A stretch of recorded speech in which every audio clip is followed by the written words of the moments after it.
Good evening, everyone. Welcome to the rescheduled February meeting of the Board of Trustees, which is being held today, March 3rd of 2025.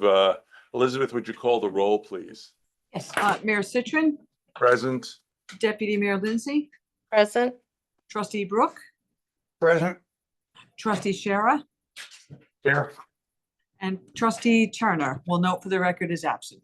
Yeah, thank you very much. Would everyone in the room please stand for the Pledge of Allegiance? I pledge allegiance to the flag of the United States of America and to the republic for which it stands, one nation, under God, indivisible, liberty and justice for all. Thank you. Well, good evening, everyone. As you are all probably aware, the first item on the agenda will be the final Verizon Wireless proposal with respect to the erection of a cell tower off Ridge Road. This is a subject that has been discussed widely in the village. We've gotten a lot of feedback from residents, and this will be Verizon's final opportunity to make the presentation and explain to you what their proposal is all about. In terms of the agenda, the way we'll handle it is Verizon will make their presentation, and that will be followed by a Q&A session, question and answer. Anyone in the audience, either on Zoom or here live, will be permitted to ask any questions with respect to the proposal. And I'm separating that from the public comment section, which comes after that. So you're going to be free to make your public comments, read your speeches, give us your opinions. I would like to keep the Q&A to questions, which will be followed by answers. So anything you say during the Q&A should be put in the form of a question. I'd appreciate that. After the public comment, the board will conduct a discussion on two issues. The first issue will be whether or not, if we move forward on this, we move forward by way of a village-wide referendum.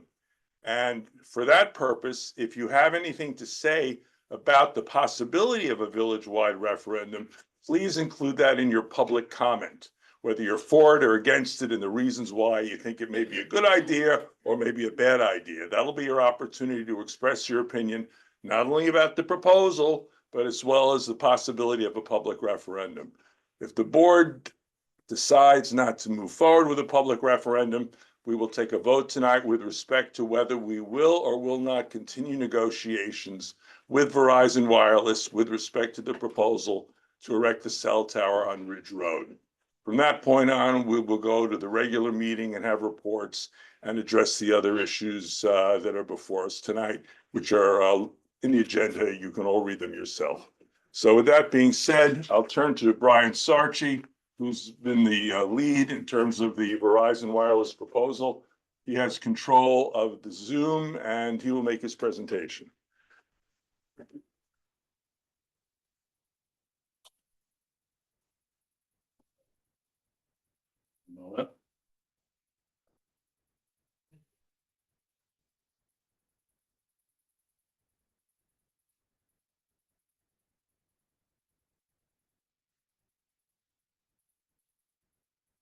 Thank you, everybody, for being here, and thank you to the Village Board of Trustees for your time today. Verizon Wireless, as you know, has been trying to improve cell coverage in this area of the village of Tuxedo Park for a number of years.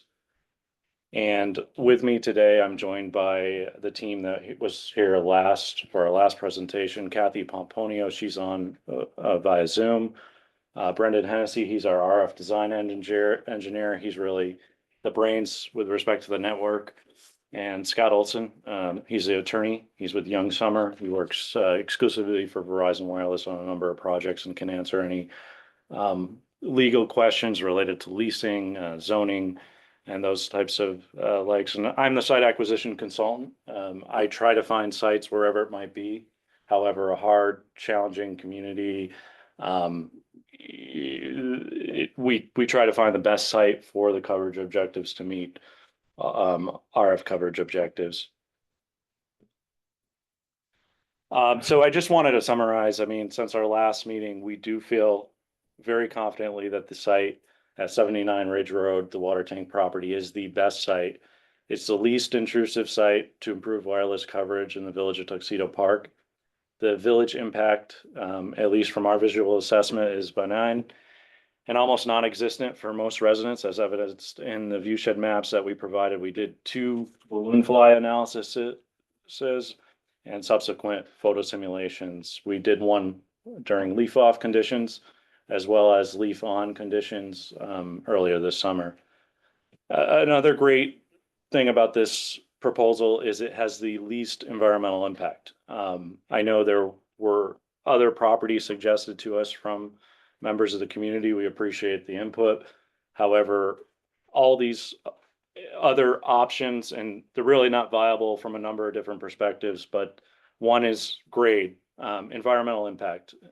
In this particular case, we're removing only about 7 trees. If you were to pick another property in the village of Tuxedo Park, you could be removing 20, 30, 50 trees. You might need stormwater detention basins, and basins to collect water. You may need culverts and significant improvements. In this particular case, this site already has an access road to it. So there's very little impact as far as stormwater is concerned, very little impact in terms of land clearing in that particular aspect. And one of the things that we made sure we did from the get-go here in this proposal is we've presented a monopine solution. Monopines are used exclusively in the Adirondack Park and have been very successful at reducing any sort of visual impact that may happen as part of this proposal. We're very confident that this proposal would be well received by State Historic Preservation Office and NEPA. Additionally, while not mentioned on this slide, I do want to mention, and it just happens that a Tuxedo Park police officer came in here, but there are a lot of people that rely on cell service, exclusively volunteer firefighters. They rely on this service to respond to calls. They know what kind of apparatus might be responding. The chief can look at their phone on the scene. They'll know whether they have a tanker. They'll know whether they need a ladder truck and whether there is availability at the local volunteer fire department. There are a number of needs from an emergency services standpoint for this cell tower in the village of Tuxedo Park. I understand not everybody has Verizon service, but this is the best option where we have a large market share in this market. Again, this monopine would be one of the best works that we've done. We've done several of them in the Adirondack Park. It wouldn't be the cell towers that you see on 17 here, heading north from the Woodbury exit on 87. I think this would fit very well into the landscape of the village. It'd be a monopine with dense branches. I have a spinorama here. This isn't much different than the presentation that we had last time, but we would be ordering a tree that looks very realistic.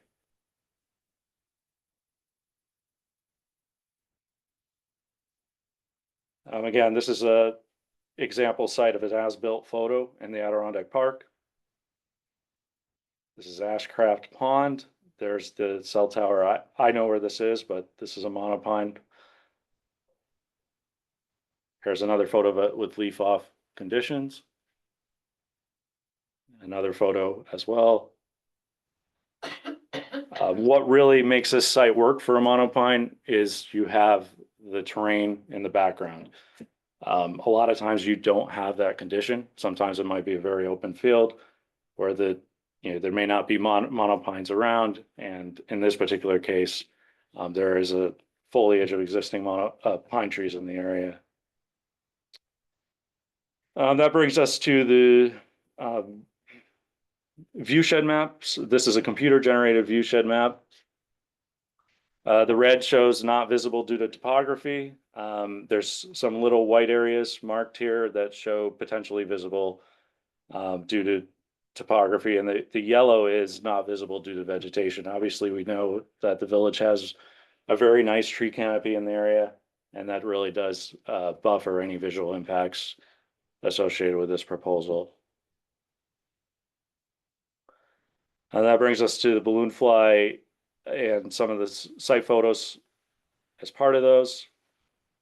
I'm just going to browse through these quick. I think most people in the audience and maybe listening have seen these in the past because they were part of the first presentation. At the end, we did include some photos from our most recent balloon fly in December.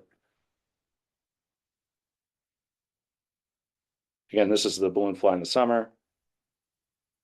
Here is there's no monopine here. Here it is with the monopine. Just a couple back and forth. If you look closely, you'll see the balloon, the red dot here.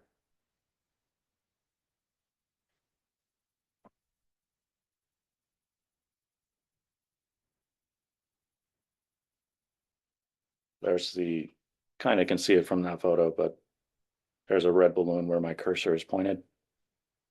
That would be the monopine, and that is, next slide is just without a monopine tree. What we're asking for the village today is to enter into a lease agreement, or at least further negotiations with Verizon Wireless at this site to lease space at the Ridge Road water tank.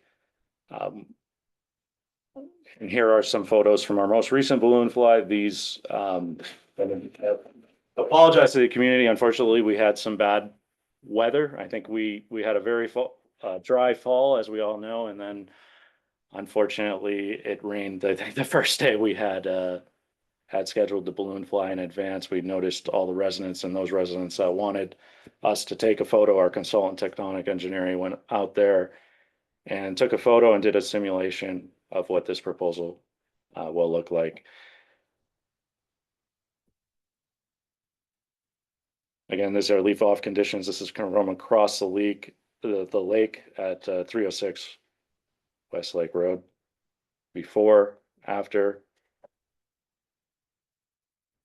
Another proposal on from Turtle Mountain. Before, after. And a lot of these properties that we were asked to evaluate would not have any visibility, both due to topography and due to the existing vegetation in the area.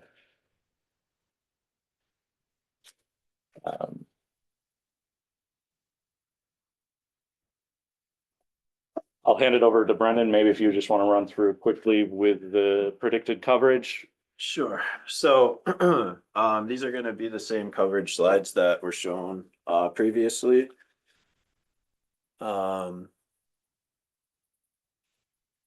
Just advance it. Hey, Brian, I can't get this. Oh, just, I advance think you here. just pull it. Oh, okay. Sorry. No, you're good.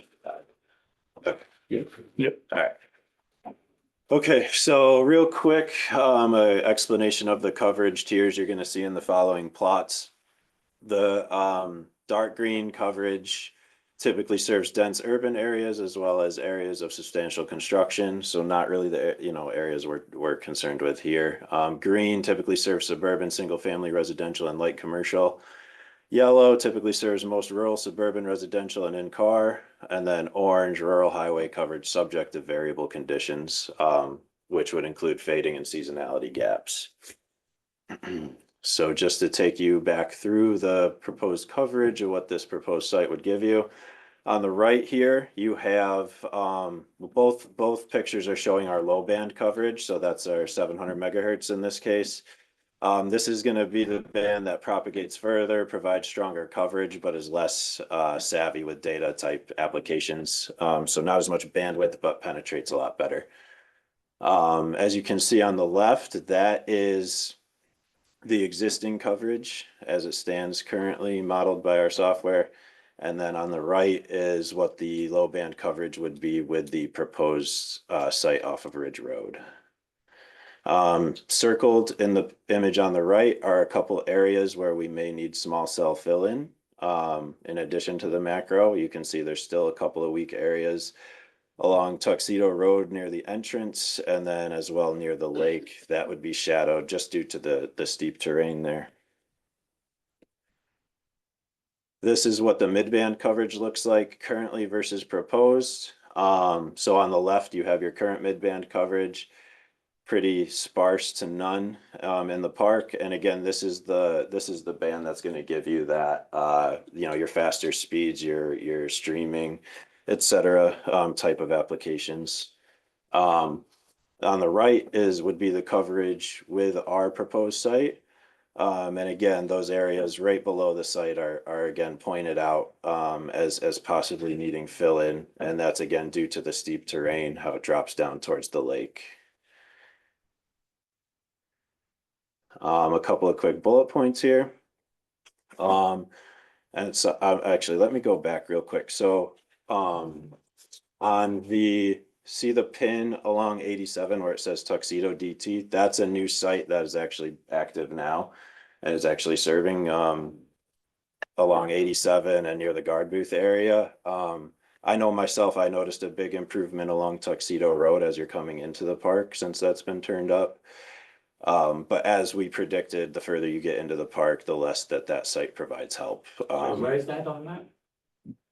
It's gonna be the red pin right near the police. Oh, yeah, yep, sorry, Brian, thanks. Of course. Yeah, it's- right below the police officer. Yep, right there. Does your left map already reflect that providing coverage? So the left map is with both sites, so with Tuxedo DT and Tuxedo Road off. The map on the right is with both sites on, and you can see a huge improvement in both areas with the. Yeah, I understand, but you don't have.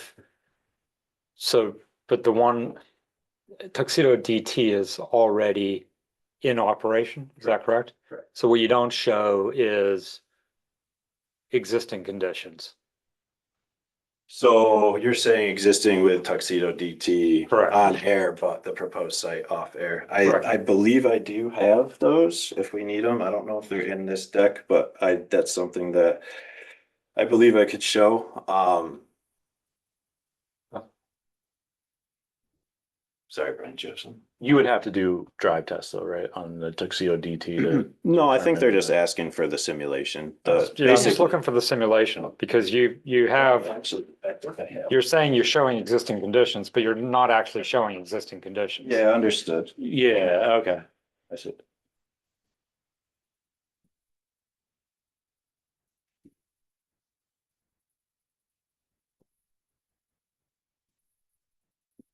You may even have been there. You can see. Yeah. Was it there? So, Yes, okay.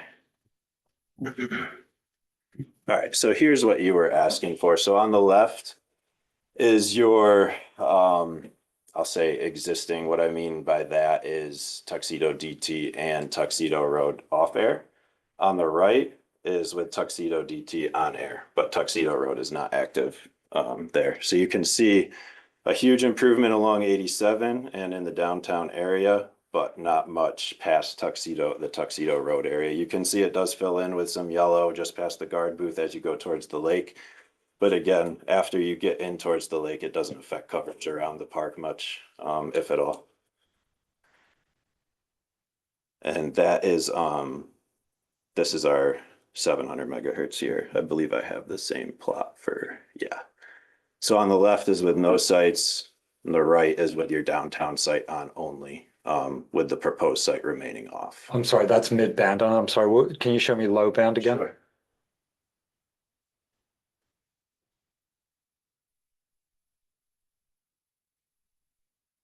So you can see with Tuxedo DT on So it's air. picking up some of the entrance area, That's about it. but not really the other side of the lake. Correct. Yep, pretty much once you get halfway down that Tuxedo Road entrance, Right. it pretty much stops helping out.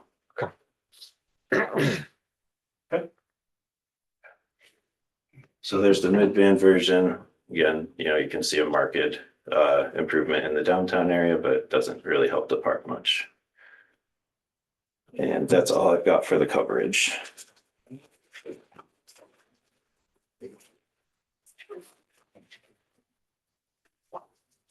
Okay, does that complete the presentation? Thank you, Brian.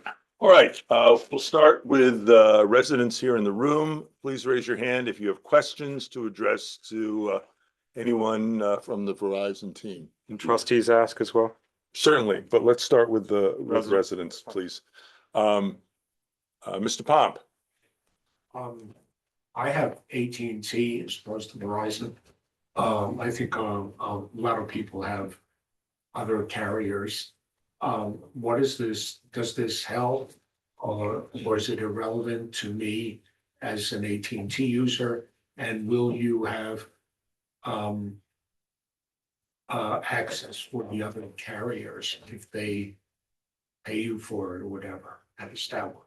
Yep, so typically how that works is we don't say no to other carriers, right? They'll evaluate a site once it's built, based off of the height that it's built at, and then obviously the heights that are available to them below where Verizon would be, because obviously we would be at the top.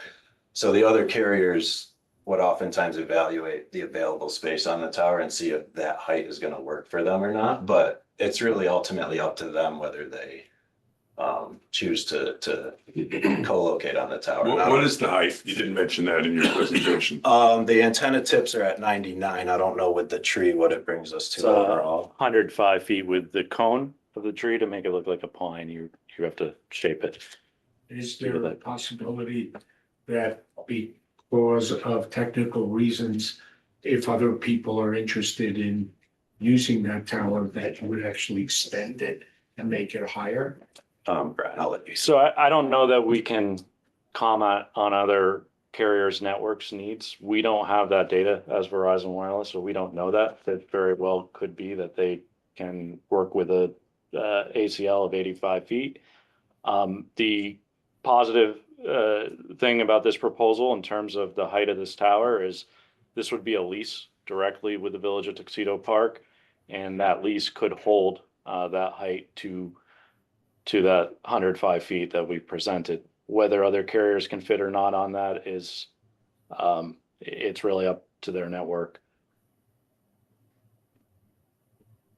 And a further point, my last point, I don't think we've ever seen anything about lease terms, the financial aspects. Yeah, I'll tell you, we have not had any discussion about lease terms, either the rental payments or the term of the lease, because we are still at the preliminary stage. Should we move forward from today, we will certainly engage in those discussions and advise the community, but there's been no specific discussions regarding any lease at this point in time. Okay? I can just add, with respect to lease terms, they would be consistent with any other community lease that we lease with throughout the state of New York. Are they publicly accessible, the other lease terms? In many cases, they are, yeah. So we could source that right now if we wanted to. I'm sure you could probably find that source of data if you wanted to. I mean, we could provide copies of redacted leases with communities and what we're paying them as far as rent. I don't think we want to have a public discussion about business terms. But, certainly it's available. Matt? Thank you. Just as a follow-up, I think besides the economic terms, there's a number of non-dollar related terms that are probably even more important than the numbers. So speaking for myself, would be very interested in seeing. Can you speak up just a little? Sorry, there's a bunch of non-dollar related terms that are probably more important than the dollar for this lease. I do these a lot professionally. There's a whole bunch of different non-dollar terms that would be important to know and important for the trustees to understand ahead of making a decision, I think. So it is an important thing to circulate. I guess following up on Martin, Brendan, you said at the September meeting that below the height that you guys are designing would not be technically feasible. So are you essentially saying that no other carriers, in your opinion, it would be technically feasible to join this poll? I can't speak for the other carriers' design standards, but for Verizon, it would not work for us below the height that we proposed. So hypothetically, it's the Verizon only tower. No. Well, it is on a practical basis, because if other people's designs are the same as yours, you'd have to go up to be able to work it, and it wouldn't work below that. You just said that. Their standards may be the different signal levels. I'm not sure what they So they have designed some to. substandard coverage. If you have strong coverage, you'd have to go up, and if you want weaker coverage, you'd have to go down. If you have the same designs as you do. I'm sorry, can you repeat that? If you have the same design as Verizon, that you would have to either have suboptimal coverage by going down or acceptable coverage by going up. So if somebody else was gonna do it, they'd have suboptimal coverage if they had some design characteristics of Verizon. If they had the same design characteristics and design philosophies as Verizon, then yes, being below us would give them suboptimal coverage compared to Verizon. So if you wanted equal coverage for a quick carrier, you have to go up, can't go down, if you had the same characteristics as Verizon. I can't speak to the other carriers' equipment, so I don't know what powers they transmit at. But if they were identical to Verizon's, physics would say that yes, being below us would give them a smaller footprint. Other questions from, yes, Chris Gow.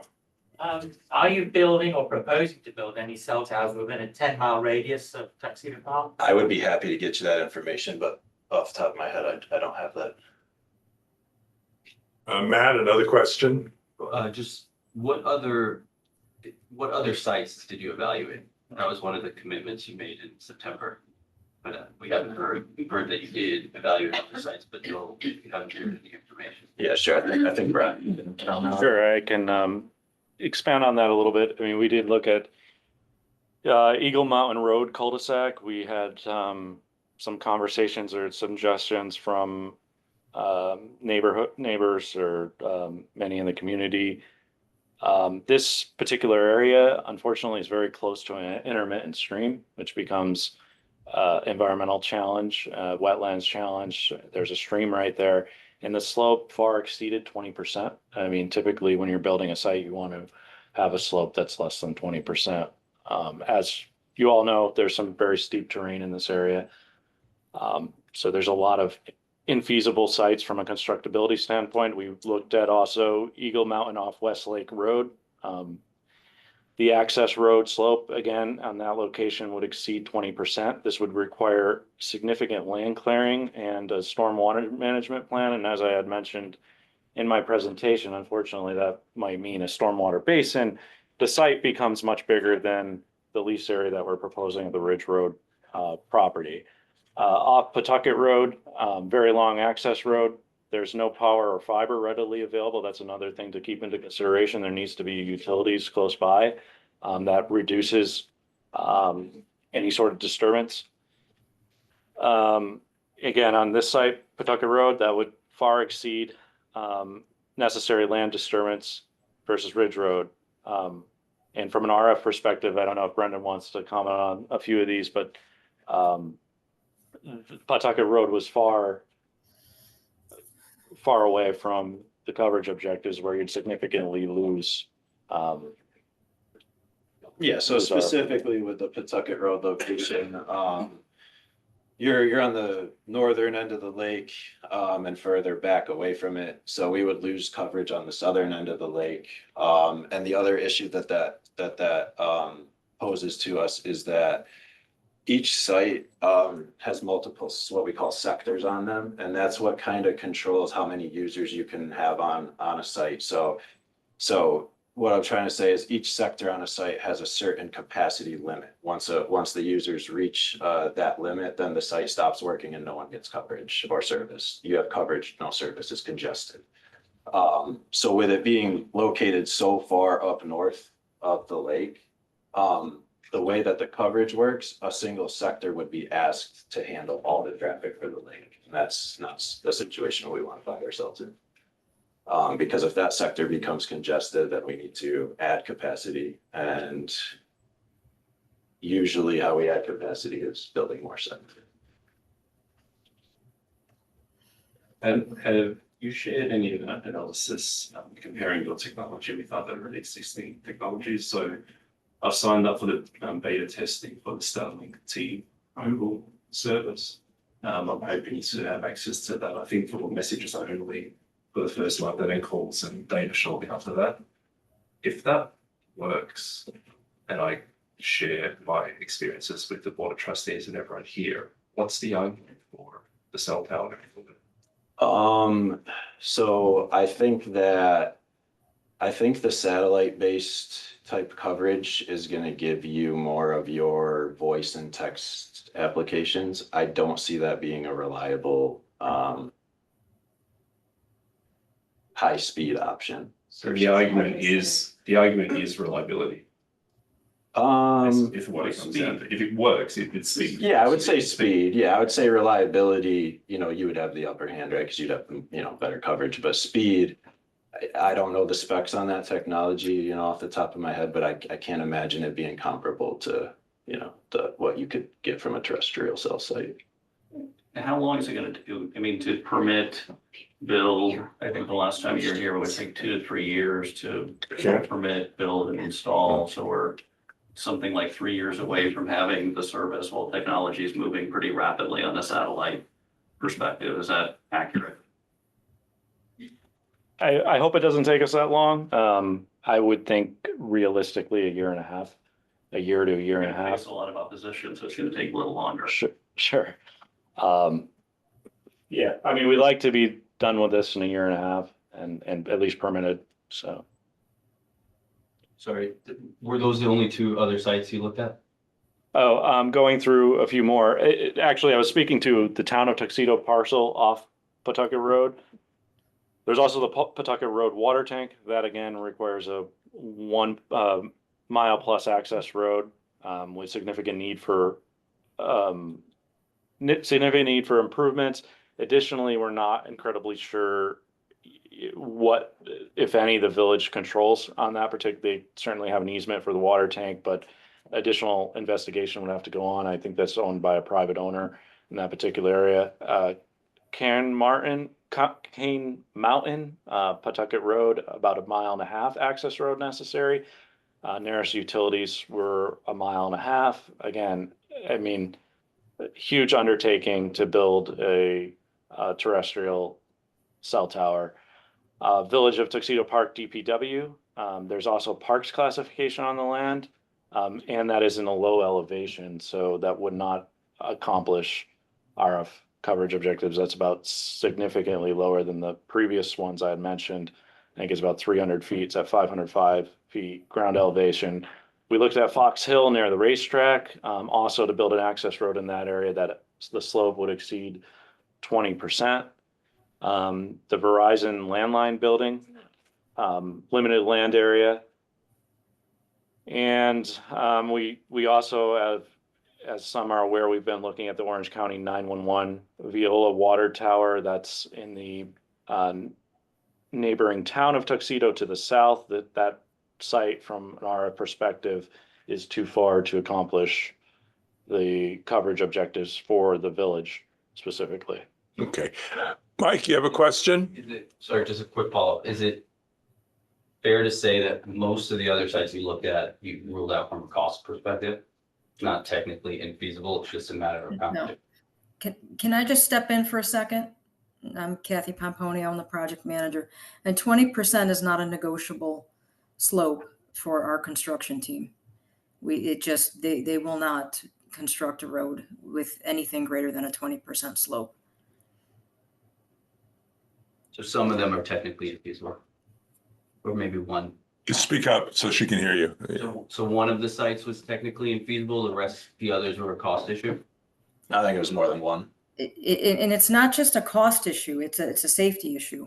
I mean, we have to get folks up there to maintain and to construct and maintain this facility. And it's not a negotiable. 20%, they will not go above it. Mike, you have a question? Back to the leasing terms, I know that's up in the air, but what's the minimum term that Verizon will do? I think the minimum we would live with would be a 20-year. So if it's obsolete in 3 years, we're stuck with it for 17 more years. That's pretty. No, I mean, if it were obsolete, the village could have a removal bond associated with approvals of a lease. That removal bond, should the technology ever become obsolete, which I highly doubt is the case, the village would have the means to utilize that removal bond to remove the tower. If the technology, Verizon wouldn't be here proposing such an expensive installation if the technology were going to be obsolete in 3 years. Drew? What other technologies did you guys consider? So distributed antennae? Can you speak a bit more to why you landed on this is the only presentation you're making? So, as we spoke, at the last, presentation, we did not look at small cells, mostly due to just the layout of the community, right? So when you look at it from a solution standpoint, communities like this are just better covered by towers. Small cells, you're limited in where you can place them, much like a regular tower, except now instead of siting one macro tower, you've got to site, I'm just throwing a number out, I don't know the number it would require, but let's say 10. Now you've got to site 10 of these small cells to give you somewhat of the same coverage that one macro tower would provide you with. So not only do you have that challenge of now finding 10 locations, but you know, you've got like Brian alluded to, power, fiber. There's a lot more challenges with that type of solution, and it's just the macro solution is just the way to go for. But I mean, we have above ground power lines and Verizon's running cable down most of them, you know, so this is mostly a cost answer, not a technical feasibility issue that's driving you to the macro tower. Well, I mean, yes, go ahead, Kathy. Brendan, I mean, isn't it just a more efficient way to design a network with a macro facility, and small cells are kind of the fill-in the gaps type of a solution? You don't really cover an area like this with small cells alone. Isn't the macro is the anchor, and you fill in with small cells, but you have to have that anchor. Another additional challenge, I think, to mention, to Brendan's point, is that the mature tree canopy that is in the village. A lot of times small cells might work on a long corridor. It's relatively straight. And there's a lot of open right of way for the signal to travel uninterrupted. In the village's case, there's not a lot of opportunity for that. Okay, ma'am, you had a question? One follow-up with that, how big are the small cells? Let's say you said in the 10-inch situation, just give us a range of the smallest small cell, largest small cell. You mean like, I mean, do you mean a Physical height? scale, yeah, physical scale, when you were saying that you would 10 sites. That's what the sites would be. I mean, 10 feet plus added onto the poles you see in your community. If it's 10 feet added to a pole versus 105 feet, right? But again, these aren't gonna cover. I understand, but I'm Yeah. saying just for each one, where you said. Yeah, Do it. correct. You're going with 10 feet versus 105. That's correct, yes. Thank you. Okay, ma'am, hold on. Ma'am, you had a question? I did. I wanted to follow up on what Anthony said. I mean, the SpaceX development is happening very quickly and it will be a game changer for more rural. But my question, as it relates to just free markets, if Verizon comes in with their tower and we see that it is not, it's suboptimal for other carriers to go on, what is the ability of other carriers to come in and build their own tower? Now that we're just open the floodgates to the possibility of one. Well, we certainly, go ahead, ma'am. You wanted to speak, Kathy? Yes, I just wanted to explain, and I think I mentioned this when I was there in the fall. The beauty of having a lease with a municipality is the municipality can control what size tower it wants built. It can put a limitation on it. The village can tell Verizon, we'd like you to build it a little bit larger to accommodate other carriers. And Verizon would do that. Or they could put a limit on it because they want to control the height of it. And it's completely within your discretion. The village is not obligated, should it assign a lease with Verizon to then open up village property to the other carriers. We don't have a anti-competition or a competition clause that requires everybody to enter the village. So as long as we're talking about municipal property, it's up to the Board of Trustees to decide what to do with that property. And with respect to a second and third tower, I don't think that's under consideration by anybody at this point in time. We're having enough trouble deciding on whether to erect one, so I don't think that's much of a concern. Obviously, the issue of co-location is something to be discussed, and whether that's possible on the single tower, should it even go up. So, anybody on Zoom have some questions? Anyone who raised their hand? Why did you do such a poor visual simulation? You didn't use LiDAR. You didn't do a visual simulation with the trees being removed. You have a very poor quality set of.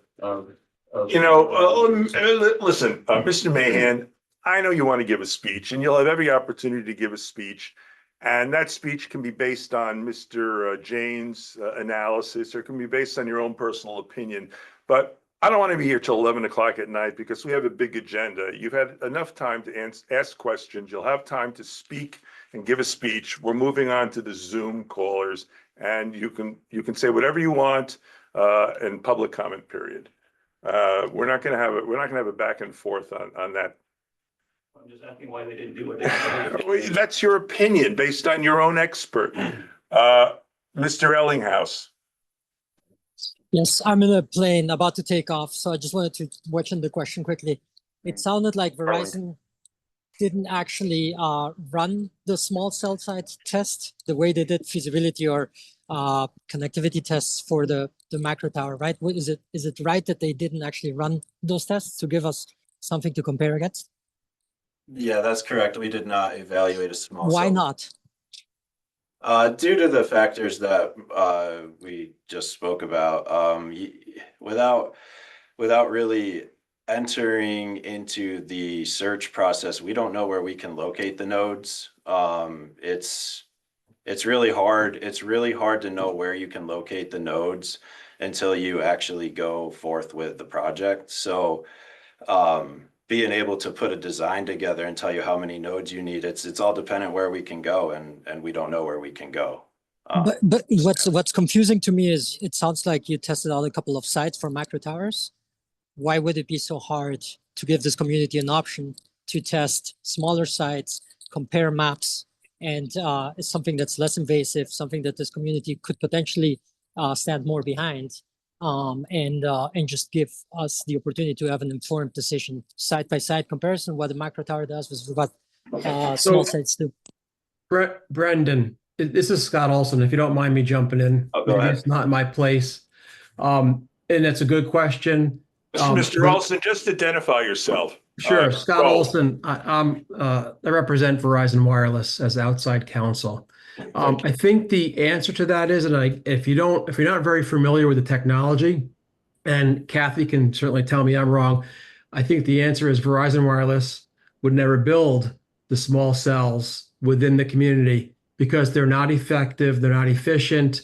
And I think that's what Kathy was kind of getting to before, when you have to have the macro facility as your anchor and you only use the small cells as Sorry to filler. interrupt. I'm about to take off and I really want to get my questions in. There's a macro tower a mile down the road or less than a mile down the road across the street from us. Can that be an anchor? I think we're on that. Is Brendan Yeah. correct? So we've presented on the coverage that site provides to the downtown area, as well as the coverage it does not provide to the park. That's all in our presentation. Okay. Ms. Shaw, you're up.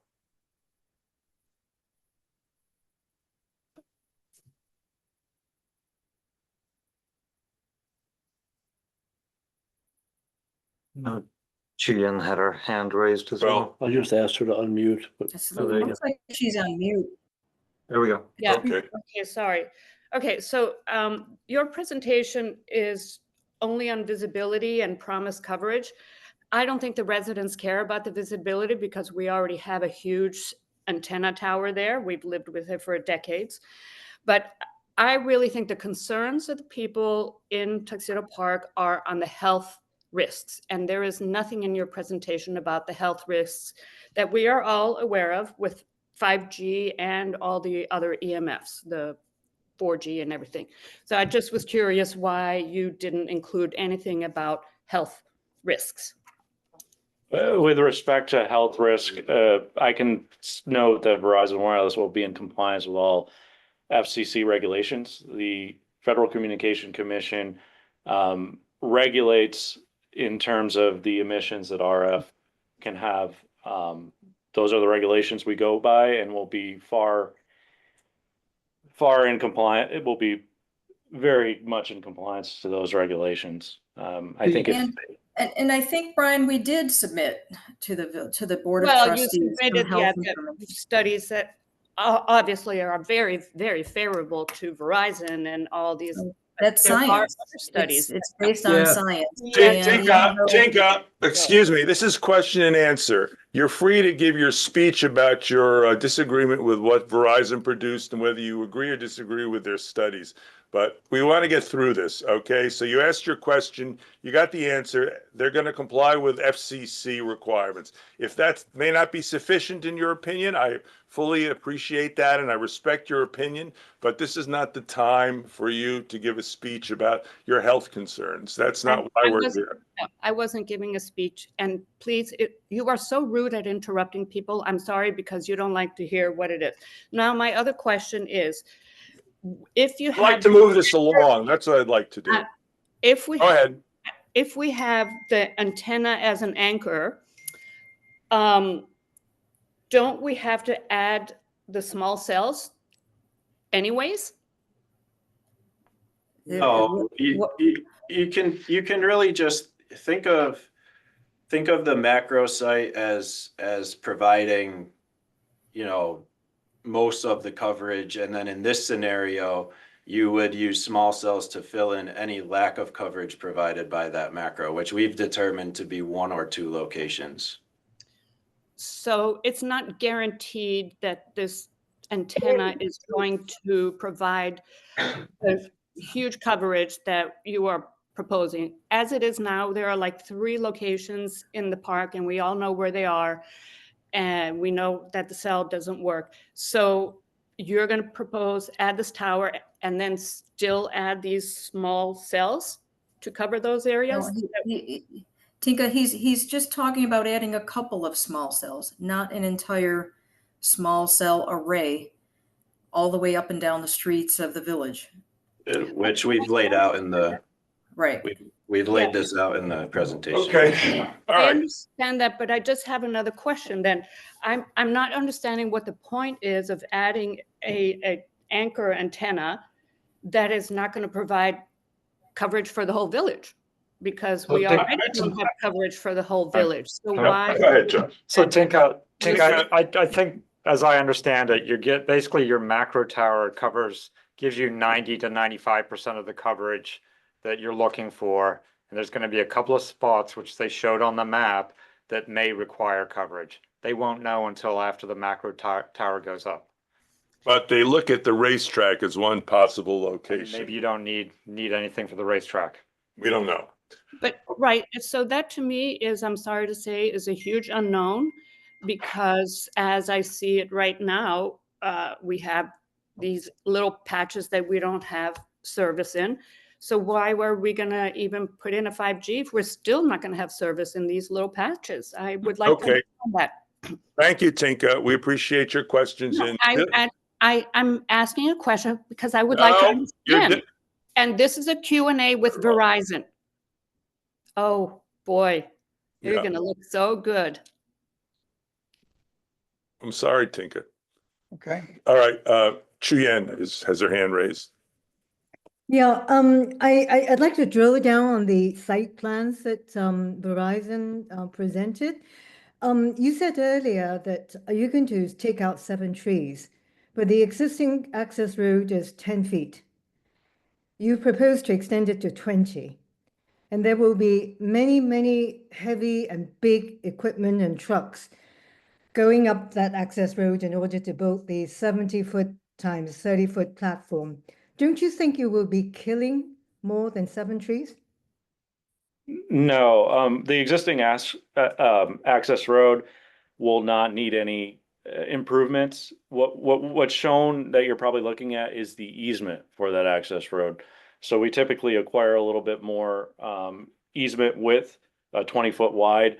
That encompasses utilities, which in this case are pretty much in place already. So the access road will not be improved beyond its existing state.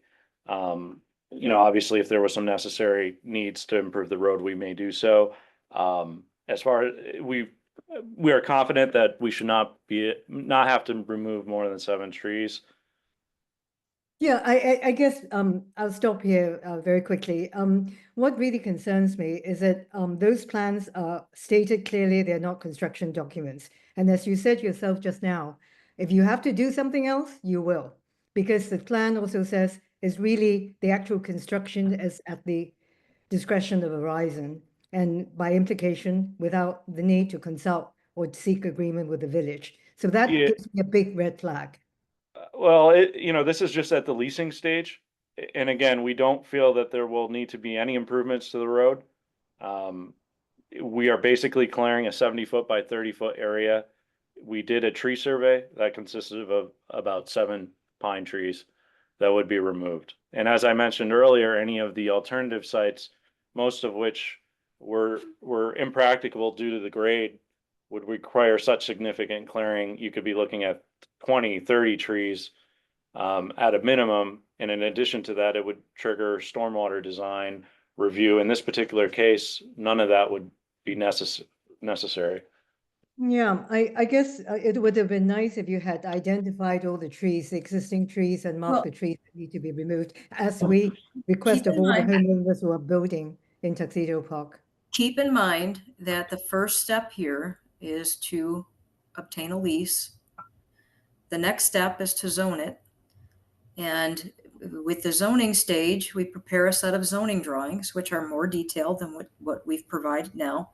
And that all costs money. And we've extended a great deal of time and effort and money already over the past many years trying to solve this problem for your community. And we just have to take it one step at a time. We can't put the cart before the horse. It's not an appropriate stage of development to prepare a set of construction drawings now.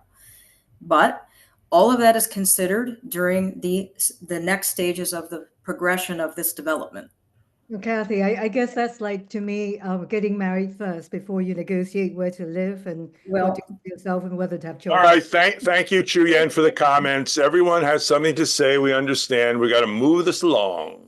So, Joanne Hanson has her hand up.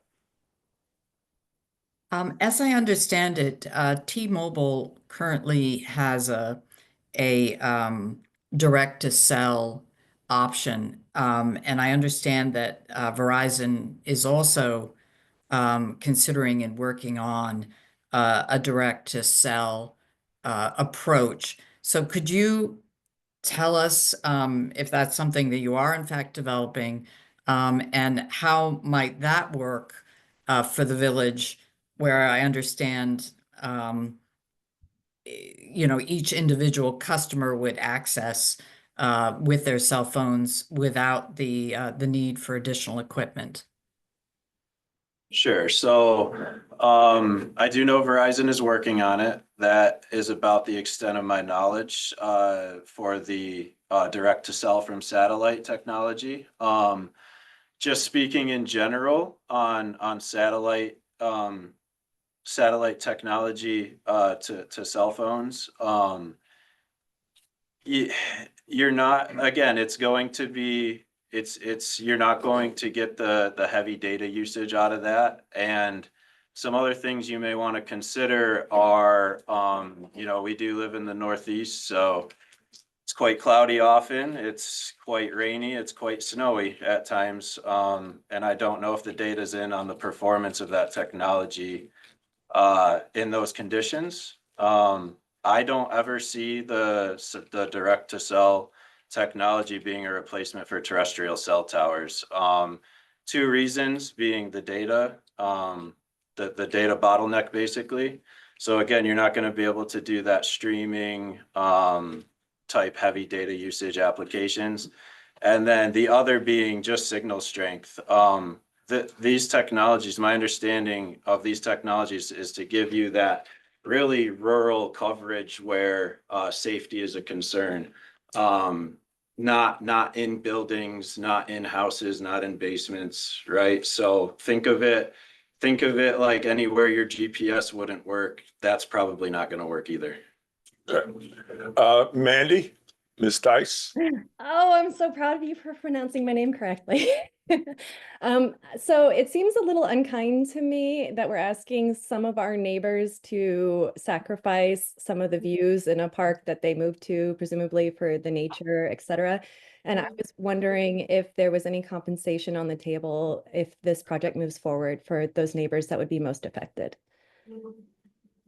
No, Verizon does not provide compensation to neighbors. And I just want to just comment briefly on, the siting of this. I mean, I've been doing this for over 30 years, and I have not seen a more innocuous location. I mean, you saw the photo simulations. This is very innocuous.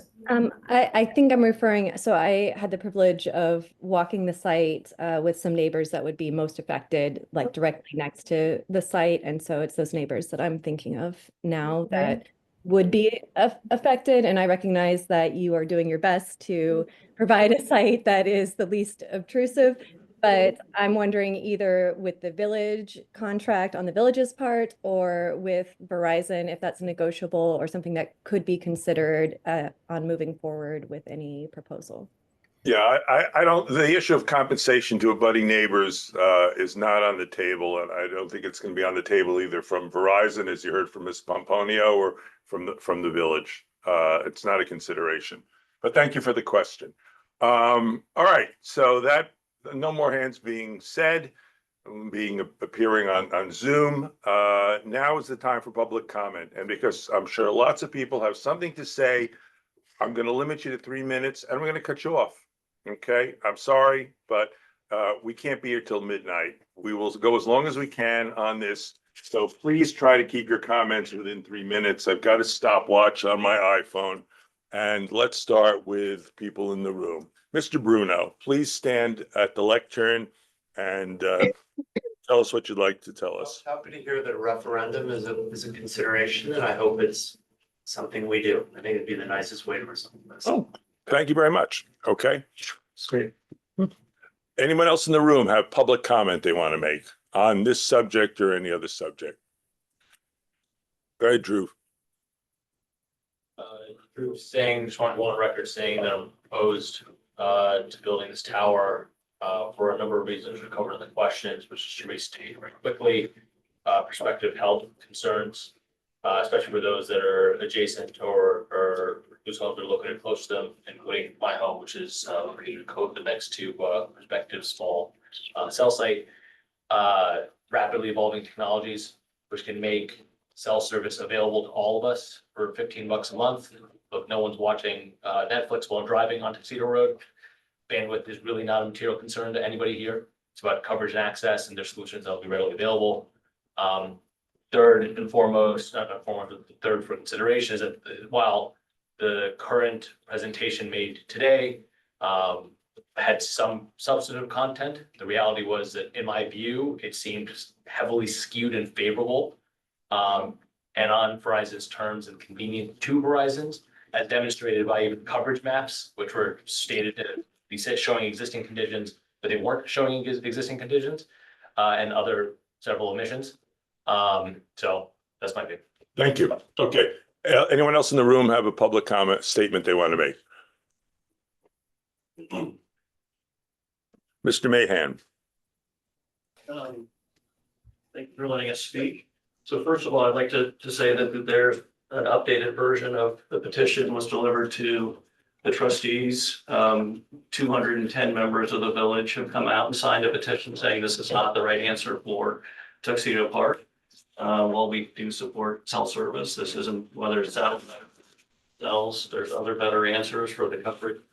That is more than either of the mayoral candidates received in the last election. So a substantial number of people in our small community. I've seen something where you've gotten such a wide group of support across a variety of people in Tuxedo against a specific issue. And we hope the trustees take that into account when they're making their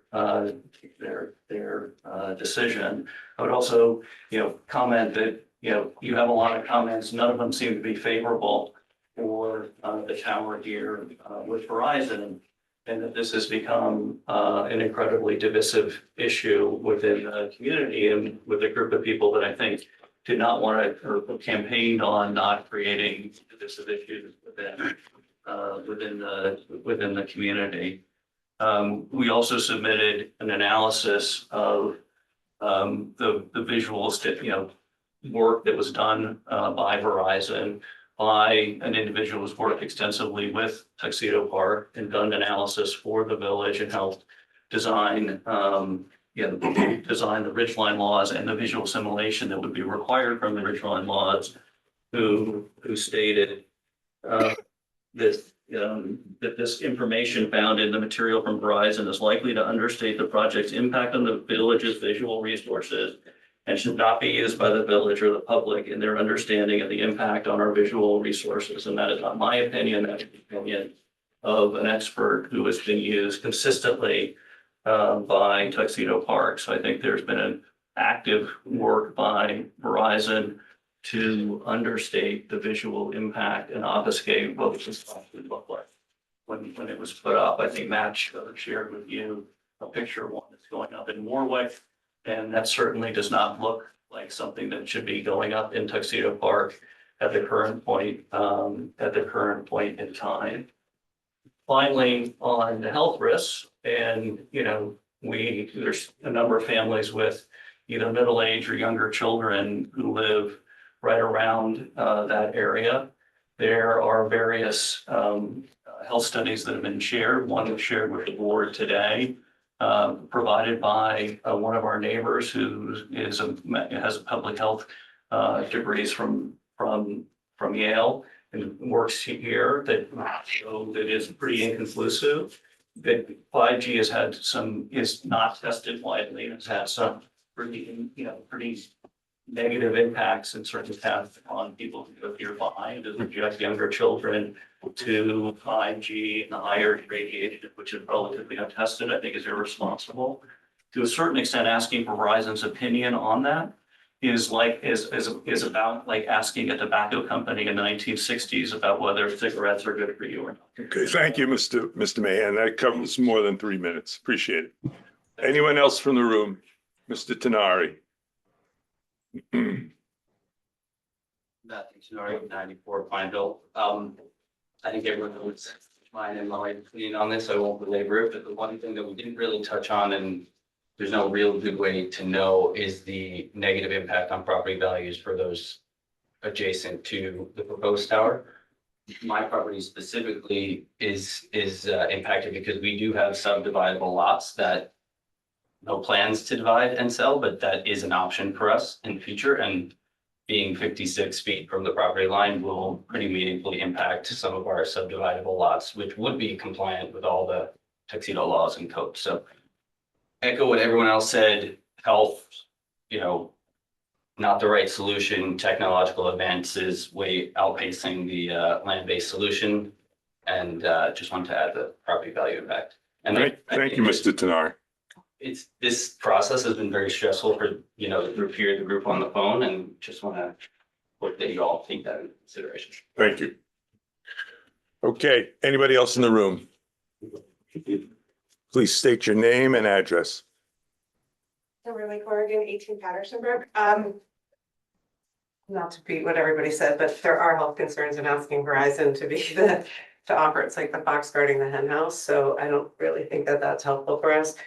You could look at ChatGPT for your home values and see that they are declined between 2 and 21%, being within a quarter mile. And I think that has real implications on our neighbors. Also, 94% of home buyers avoid properties near towers. And so I do think that is a consideration. We moved to this historic village for a reason, and it's not to have the best and fastest technology. That being said, I do think that technology is advancing at such a rate that we don't need to just bastardize this beautiful place that we all come to live for a reason. Thank you, Ms. Corrigan. Anyone else in the room wish to speak?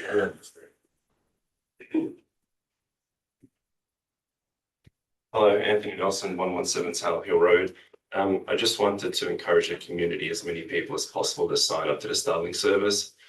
and then share the feedback of how that works back to the Board of Trustees. I think that'd be very valuable insights. I feel like if it's proven that it's a successful service, this Verizon cell tower proposal should get in the water. Thank you. Thank you, sir. Anyone else in the room wish to speak? All right, we'll turn to Zoom and we'll start with Mr. Reichgott, JHR.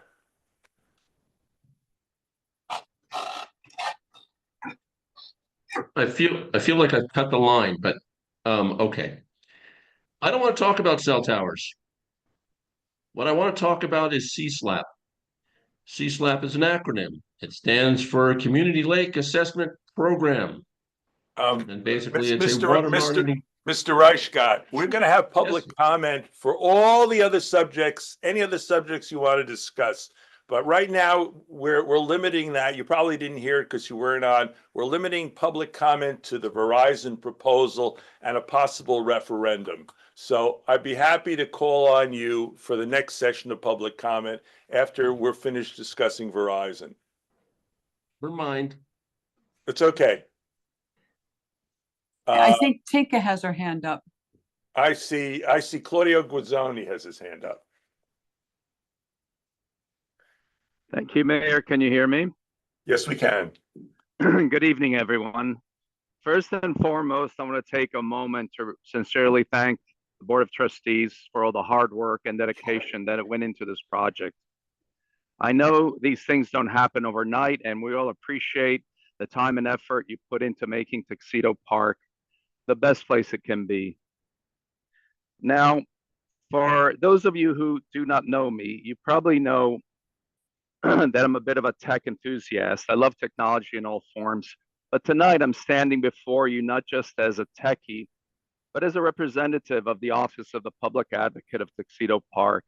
And in that role, my job is to make sure that every voice in the community is heard, not just the loudest or the majority.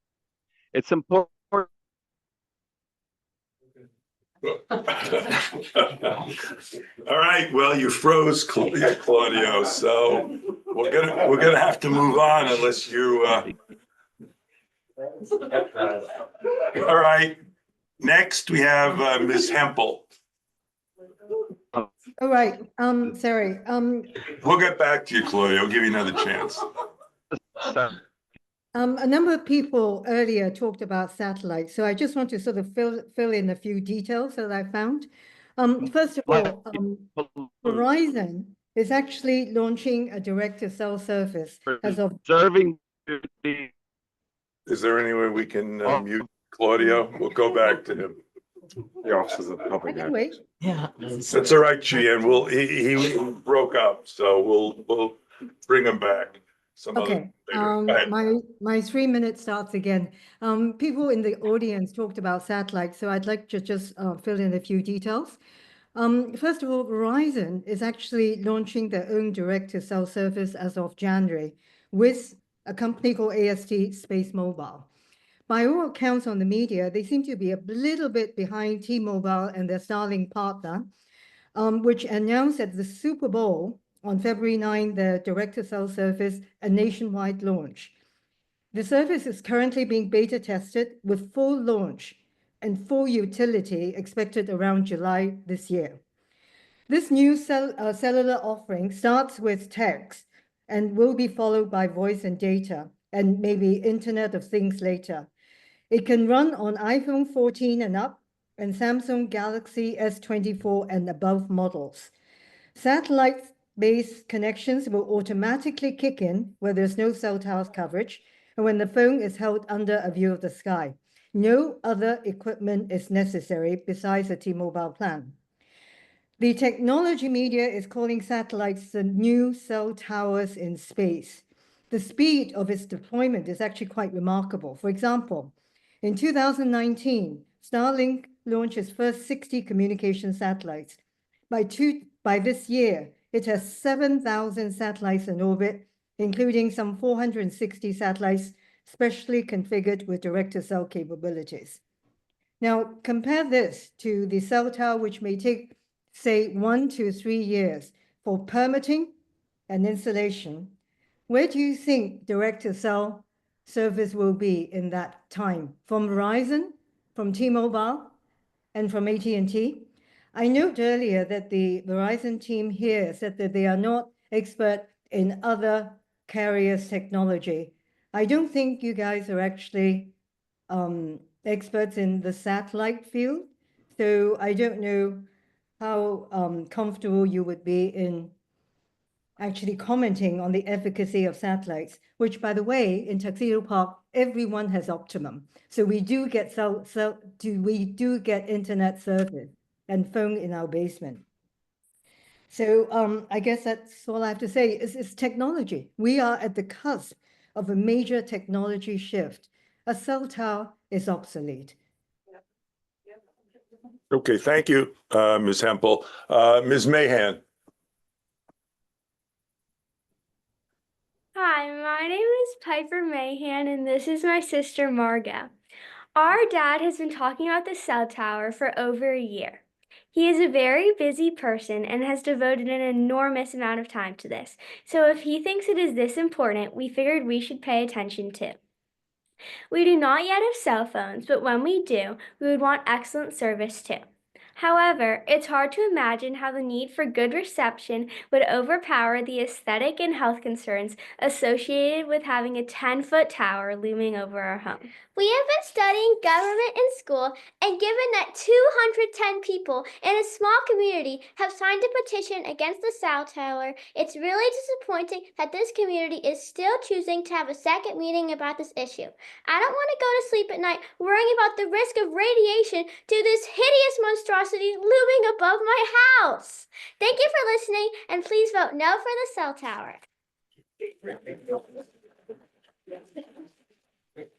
Okay. The recording is hiding. Yeah, that's fine. Claudio, we'll give you another shot.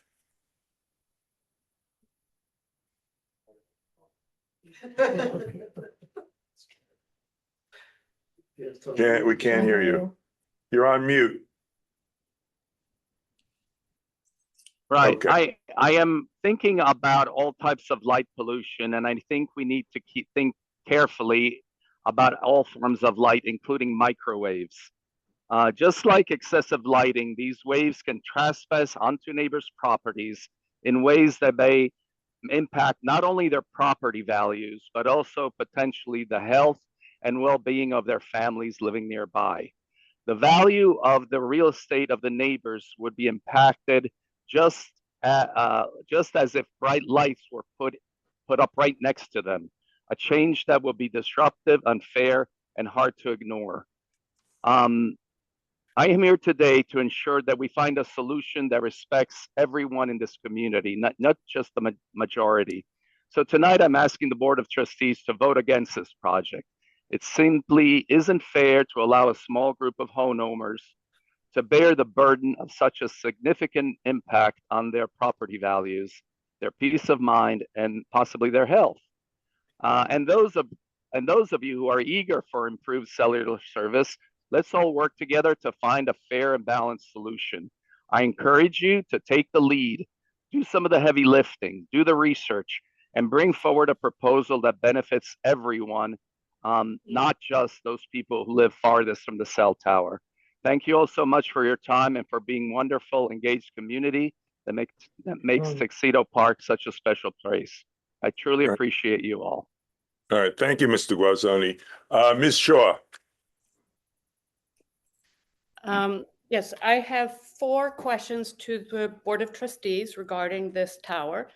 Number 1, have the Board of Trustee members signed conflict of interest letters?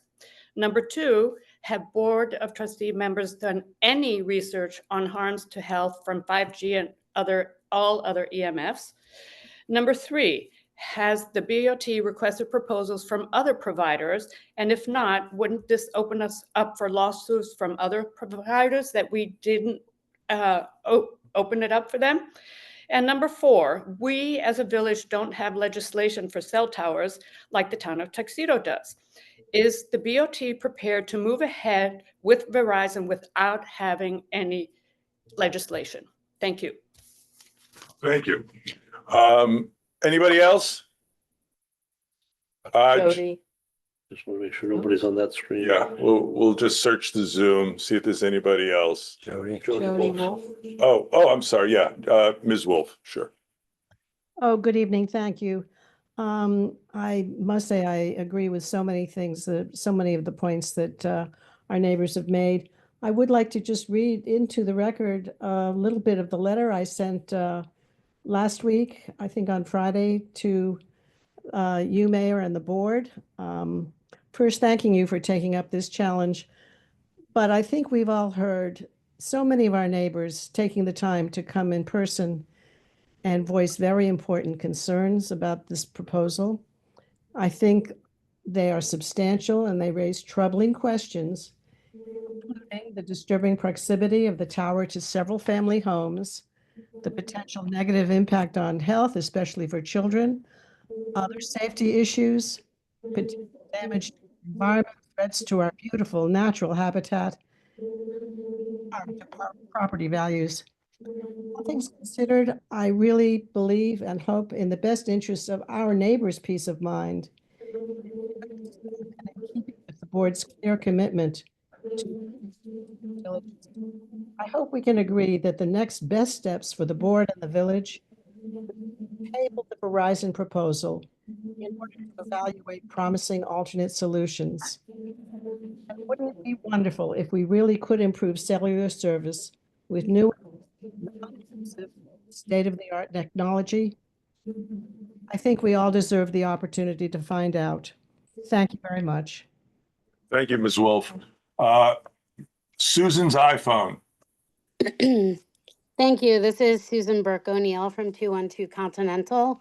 And I just want to go on the record to, say that my husband and I oppose this as well.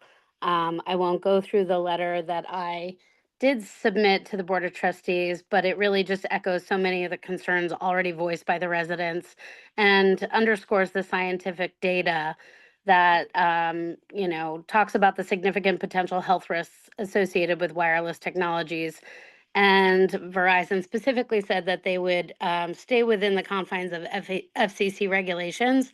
But it's been well stated that regulatory agencies like the FCC continue to downplay these concerns.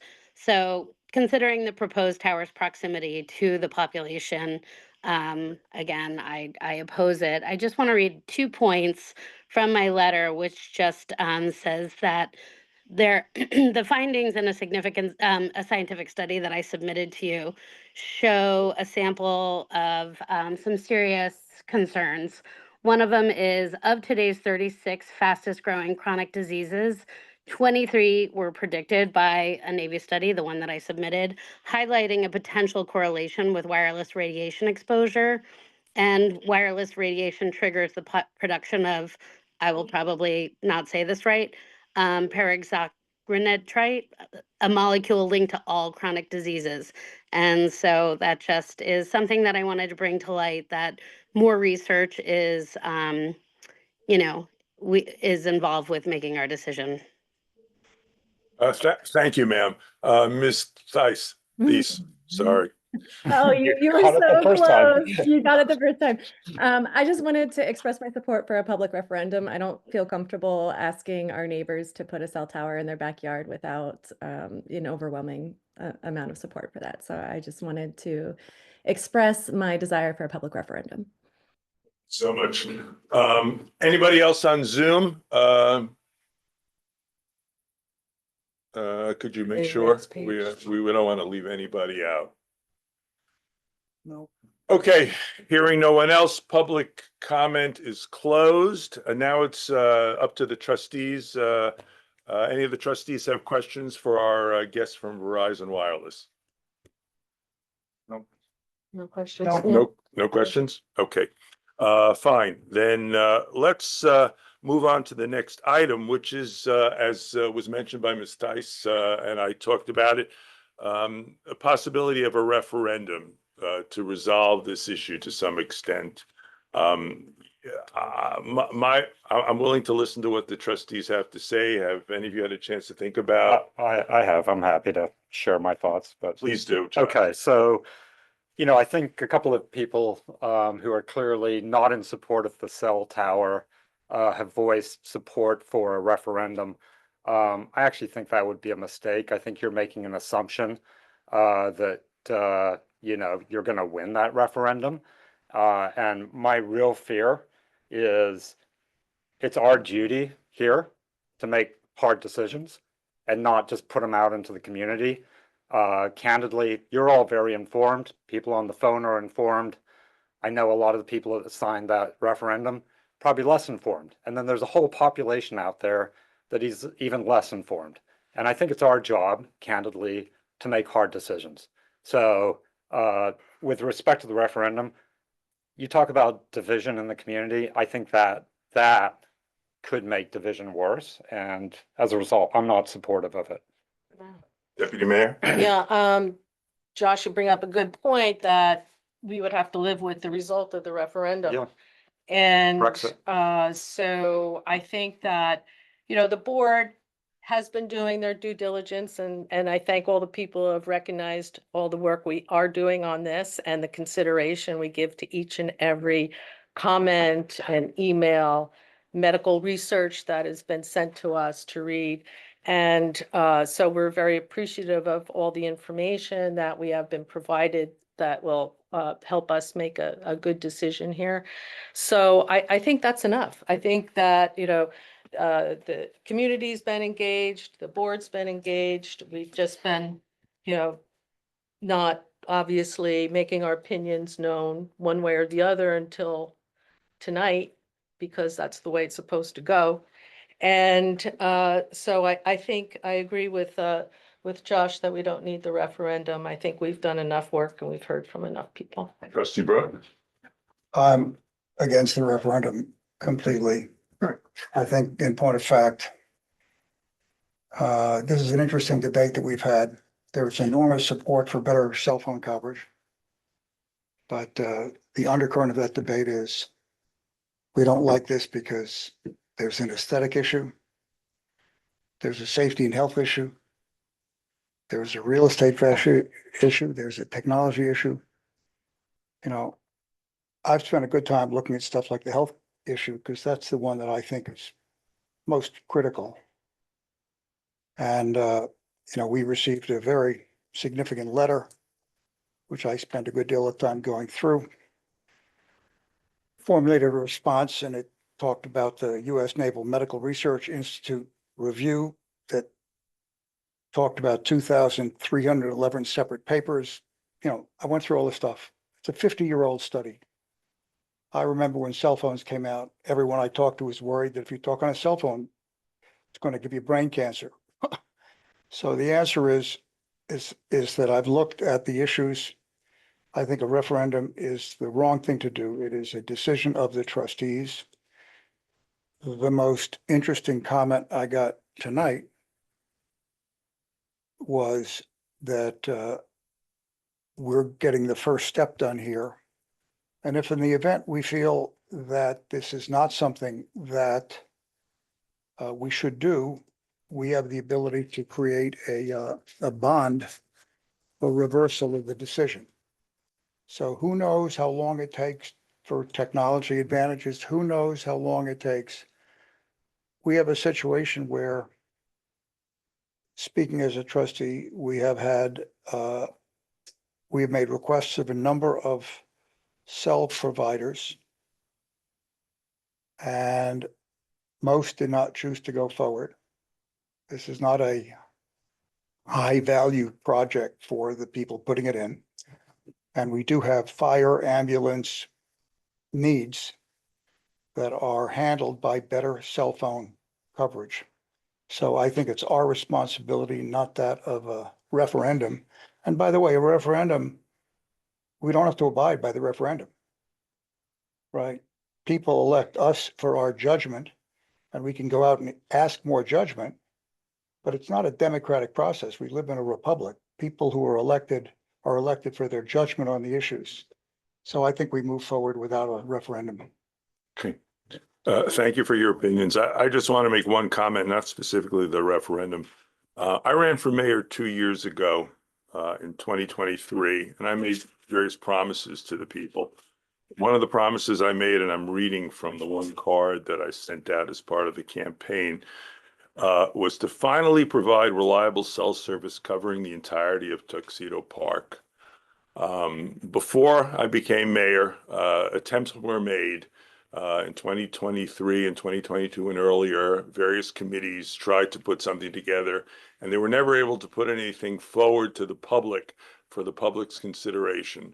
And I believe that I've accomplished that.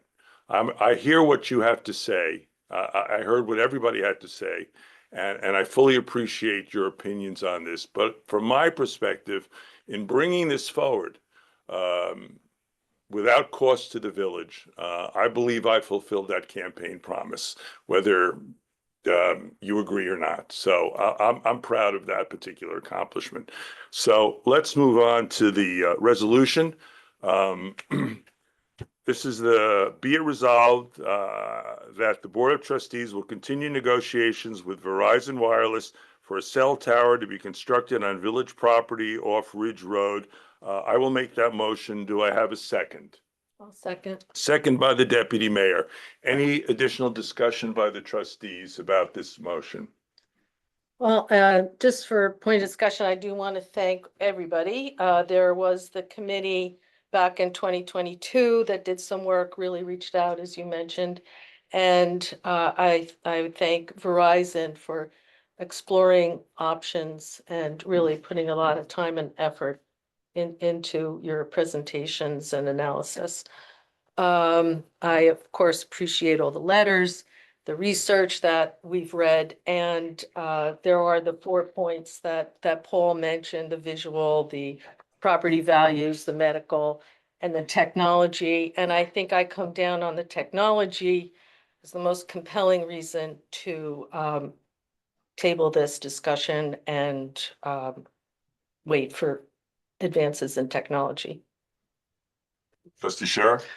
Sure, I'm a no on moving forward. I appreciate all the time everyone's spent on this, including Verizon and the community. For me, technology, well, let's put it this way. I think one of the reasons this was brought forward was for safety reasons, right? Someone who doesn't have self-service needs help from police, fire, medical.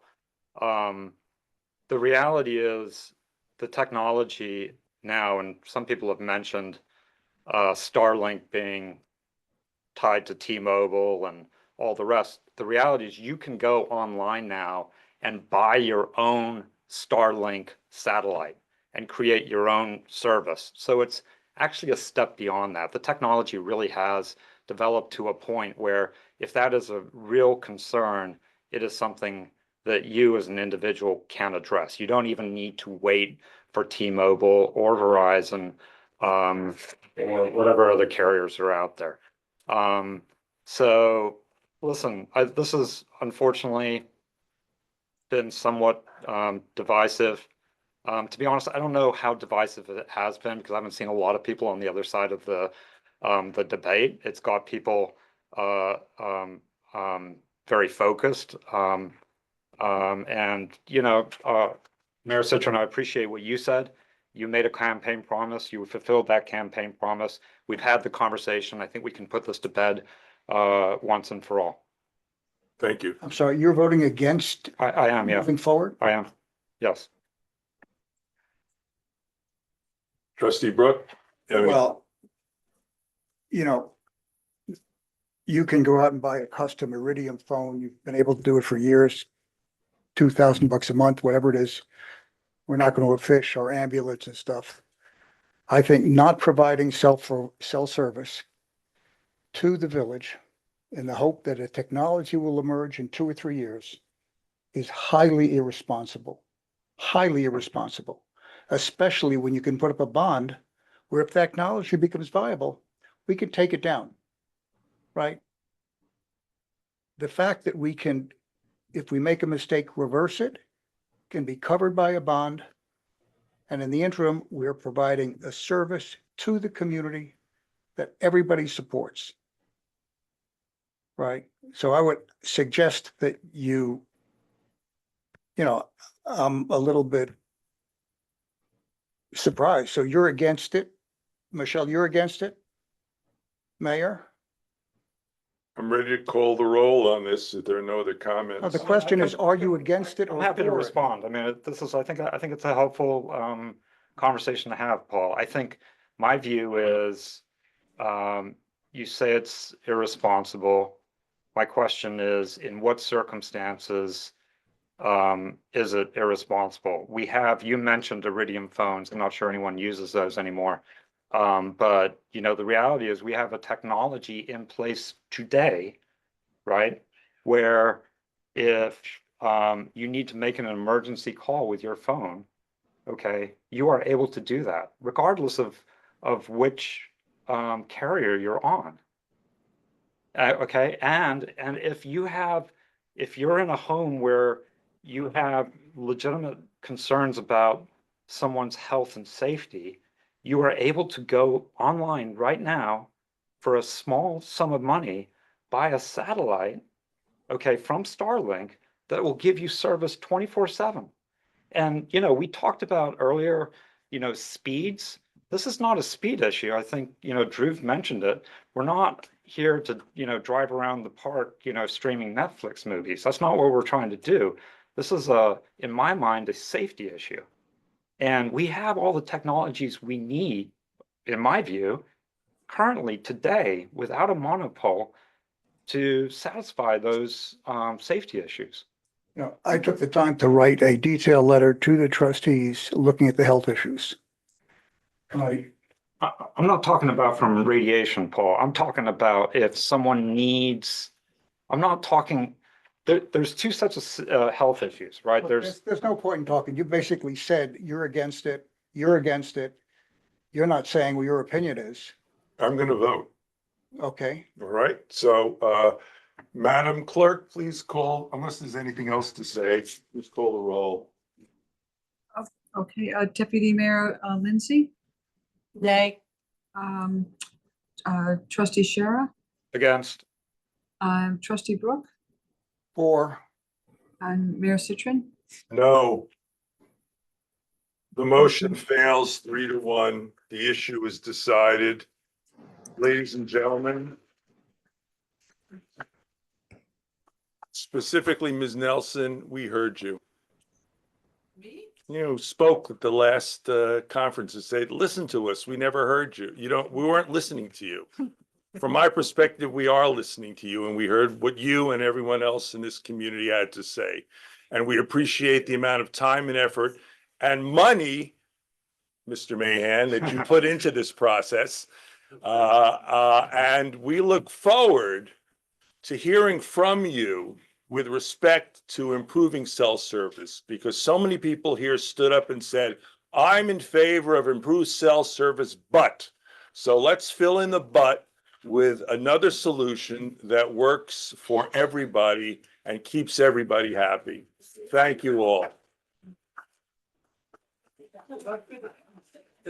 Wow. Thank you, Kathy. Thank you so much. Thank you. Thank you. Yeah. Pretty regularly. Nobody wants to know about anything else we're doing. 5-minute recess. Brian, Thank you, Ward. thank you for Thank coming you so down. much Thank for all you for your everything work. you've done. But that's the voice of the community speaking, you know? Thanks, guys. Thanks so much. Thank you.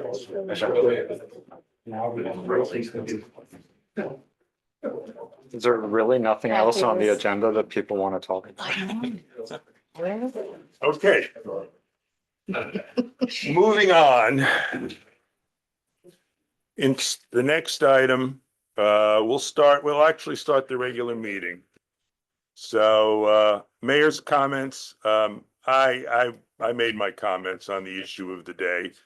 Trustee comments, anybody want to add anything to what we Well, talked I about? do have some comments. I think the deputy mayor has some things she wants to discuss unrelated to the issue of cell service. Okay, well, people online are still here. Okay, so just a couple of things. First off, the farmer's market managers from previous years they are not going to be returning this year. However, the town board is fully active in working to find additional managers, and they are confident that they are going to be successful in opening up a farmer's market this year. Oh, they are. Yeah, they're working on it. They Okay, have, great. yeah, they have managers and stuff. You know, the confusion started because the previous managers posted something on their own Facebook page, I see. not a town Facebook page. Mhm. And in my opinion, that caused a lot of confusion I and see. consternation. That was totally unnecessary. Got it. Yep. Secondly, as many people know, we are waiting to hear if we are going to be awarded the $4.5 million New York Forward grant for the downtown Hamlet revitalization. And we expect it's within the next month, hopefully March, maybe April, that we'll hear. However, we are going to go forward with Plan B, which is a focused plan that we can fund with funds from the Local Development Corporation. I sit on that board, and those monies are funded by the developer of Tuxedo Reserve. So we have a scaled down plan to move forward, and we're working on getting estimates for that right now. And to help with that plan and to provide and to get support from Orange County, we are attending, Mark, hopefully you can attend. We're attending an economic summit on this Thursday with representatives from Orange County Departments of Economic Development, Planning, Tourism, the Orange County Partnership, and our representatives from the Orange County Legislature. And our ask to them is for their resources to help us move forward with our plans. And so hopefully we will have some news to report at the next board meeting. And lastly, tomorrow, I'll start meeting with the department heads about the fiscal year 2026 budget. The preliminary budget will be sent to the trustees by March 20th, and public hearings will be held in mid-April. So more to follow on that. Trustee Shara, anything? Nothing. Trustee Brooke? Okay, there are two items I do want to mention. One is the Sterling Forest Fire Company is having a St. Patrick's Day dinner on Saturday, March 15th from 5:30 to 9:30 p.m. And tickets are available at $40 per person. If you don't want to go, but would like to make a donation, those donations will be applied to allow residents of the Promenade, the assisted living facility, to join the celebration. In other words, if you send a check for $40 and you say, I'm not going, let one of the residents of the Promenade go in my place instead, that's going to be permitted. And the last thing is I received, no, you actually send it to the fire company. They're on Long Meadow Road. We'll try to do Didn't that. we have something on And where to do that? the last thing I wanted to just note was the death of a resident, Sophia Delanor, of Summit Road, passed away unexpectedly on February 22nd of this year. And we send our regrets and condolences to her daughter, Ina, and all other members of her family. Okay. Next thing we move to is reports. In terms of the reports, Supervisor Voss took ill and is unable to be with us today. And I advised the chief, in light of the length of time we were going to be spending on Verizon, that he need not wait to give the report. So both of those gentlemen will give reports at the next board meeting, which is scheduled for 2 weeks from now on March 19th. We now have court reports in the record, water department reports, as well as the treasurer's reports are in the record, leaving John Ledwith to provide us with the only live report this evening. Thank To the you. assembled masses. Thank you. There's a number of projects ongoing. Some you see, some you don't. There's a lot of internal inside renovations going on, which are good. We have a few projects moving a little slow, but not in violation, so we're moving ahead well. And I think 3 of the applicants on tonight's bar agenda were here to address violations from the past. Young, Mr. El Reyes, and Mr. Ramirez. So we're hopefully moving ahead on some of these violations. Okay, great. That's all. Thank you, John. All right, the next item is to be it resolved that the board shall add all written reports to the permanent record. I'll make that motion. Do I have a second? Second. Second by the deputy mayor. All in favor? Aye. Aye. Aye. Okay, that's unanimous. Next item, we have a set of minutes from January 9th, 2025, special meeting, January 15th, the regular meeting, and January 24th, the Board of Assessors meeting. Be it resolved that the Board of Trustees approve the minutes for the following meetings, January 9th, January 15th, and January 24th. I'll make the motion. Do I have a second? Second.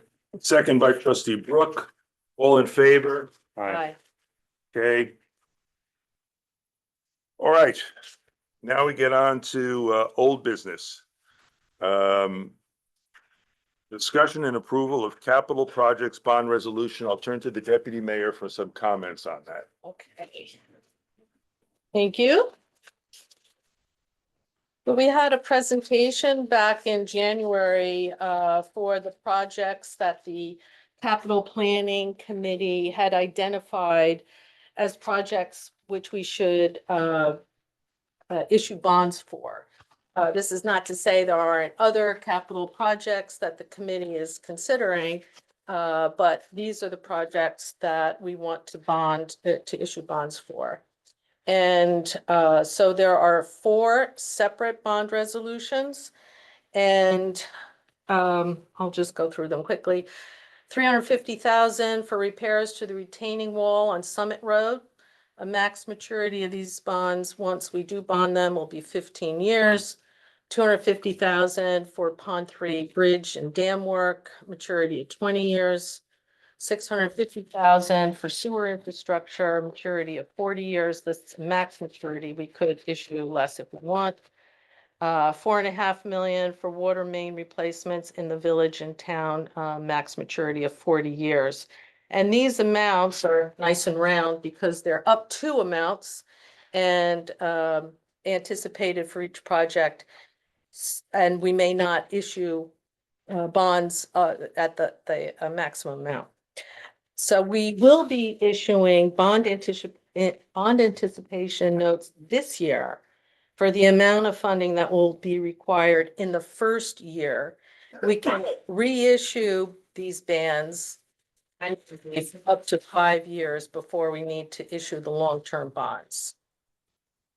After, if the bond resolutions are adopted, there will be a 30-day period until April 2nd to allow for a permissive referendum. After that 30-day period, we can plan the issuance of the bond anticipation notes for funding with a closing in May. As we discussed during our presentation in January, these are general obligation bonds, but the debt service will not increase property taxes. The debt service will be paid by reserves and through our water and sewer utility rates. Do you want me, how much of the bond resolution do I need to read? No, I'll Okay. take care of that. Okay. I make Any the, questions? yeah, well, any questions from the board, but let me put the motion Okay. on the table. Be it resolved that the Board of Trustees approve the following bond resolutions.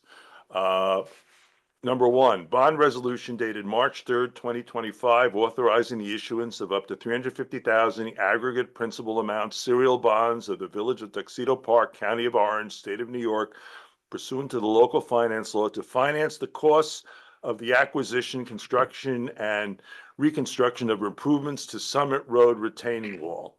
Do I have a second on that one? Second. Second by the deputy mayor. Any discussion on that particular bond? Okay, all in favor? Aye. Aye. Aye. 4-0. Okay. Next resolution, be it resolved that the Board of Trustees approve the following bond resolution. Number 2, bond resolution dated March 3rd, 2025, authorizing the issuance of up to $250,000 aggregate principal amount serial bonds of the Village of Tuxedo Park, County of Orange, State of New York, pursuant to the local finance law to finance the costs of the acquisition, construction, and reconstruction of the Pond 3 Bridge. I make that motion. Do I have a second? Second. Second by the deputy mayor. Any discussion? No. All in favor? Aye. Aye.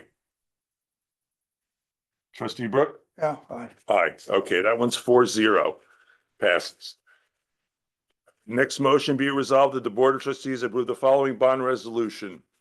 Number 3, bond resolution dated March 3, 2025, authorizing issuance of up to $650,000 aggregate principal amount serial bonds of the Village of Tuxedo Park, County of Orange, State of New York, pursuant to the local finance law to finance the costs of the acquisition, construction, and reconstruction of sewer system improvements in and for the village. Do I have a second on that? Second. Second by Trustee Scherer. Any discussion on that one? Discussion, folks? No? Okay, all in favor? Aye. Aye. Aye. 4-0. Also passes. We need a super majority for these. Last one. Be it resolved, the Board of Trustees approve the following bond resolution. Number 4, bond resolution dated March 3rd of 2025, authorizing the issuance of up to $4,500,000 aggregate principal amount serial bonds of the Village of Tuxedo Park, County of Orange, State of New York, pursuant to the local finance law to finance the costs of the acquisition, construction, and reconstruction of the water system improvements in and for the village. I believe that should be in and for the village and the town. Yes, Yes. yeah, I had spoken to our bond counsel. He said we don't need to amend it tonight, but we'll amend it tomorrow. But I think I thought we should have amended it tonight. Oh, we just amended it based on my language. And the town of Tuxedo. Do I have a second? Second. Second by Trustee Scherer. All in favor, say aye. Oh, discussion, sorry, yeah. Any discussion, any questions? All in favor? Aye. Aye. Trustee Brooke? Abstain. Okay.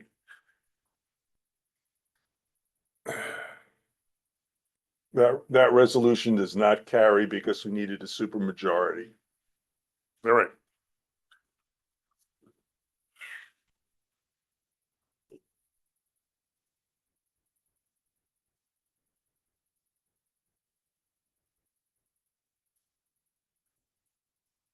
Okay, on to the next item.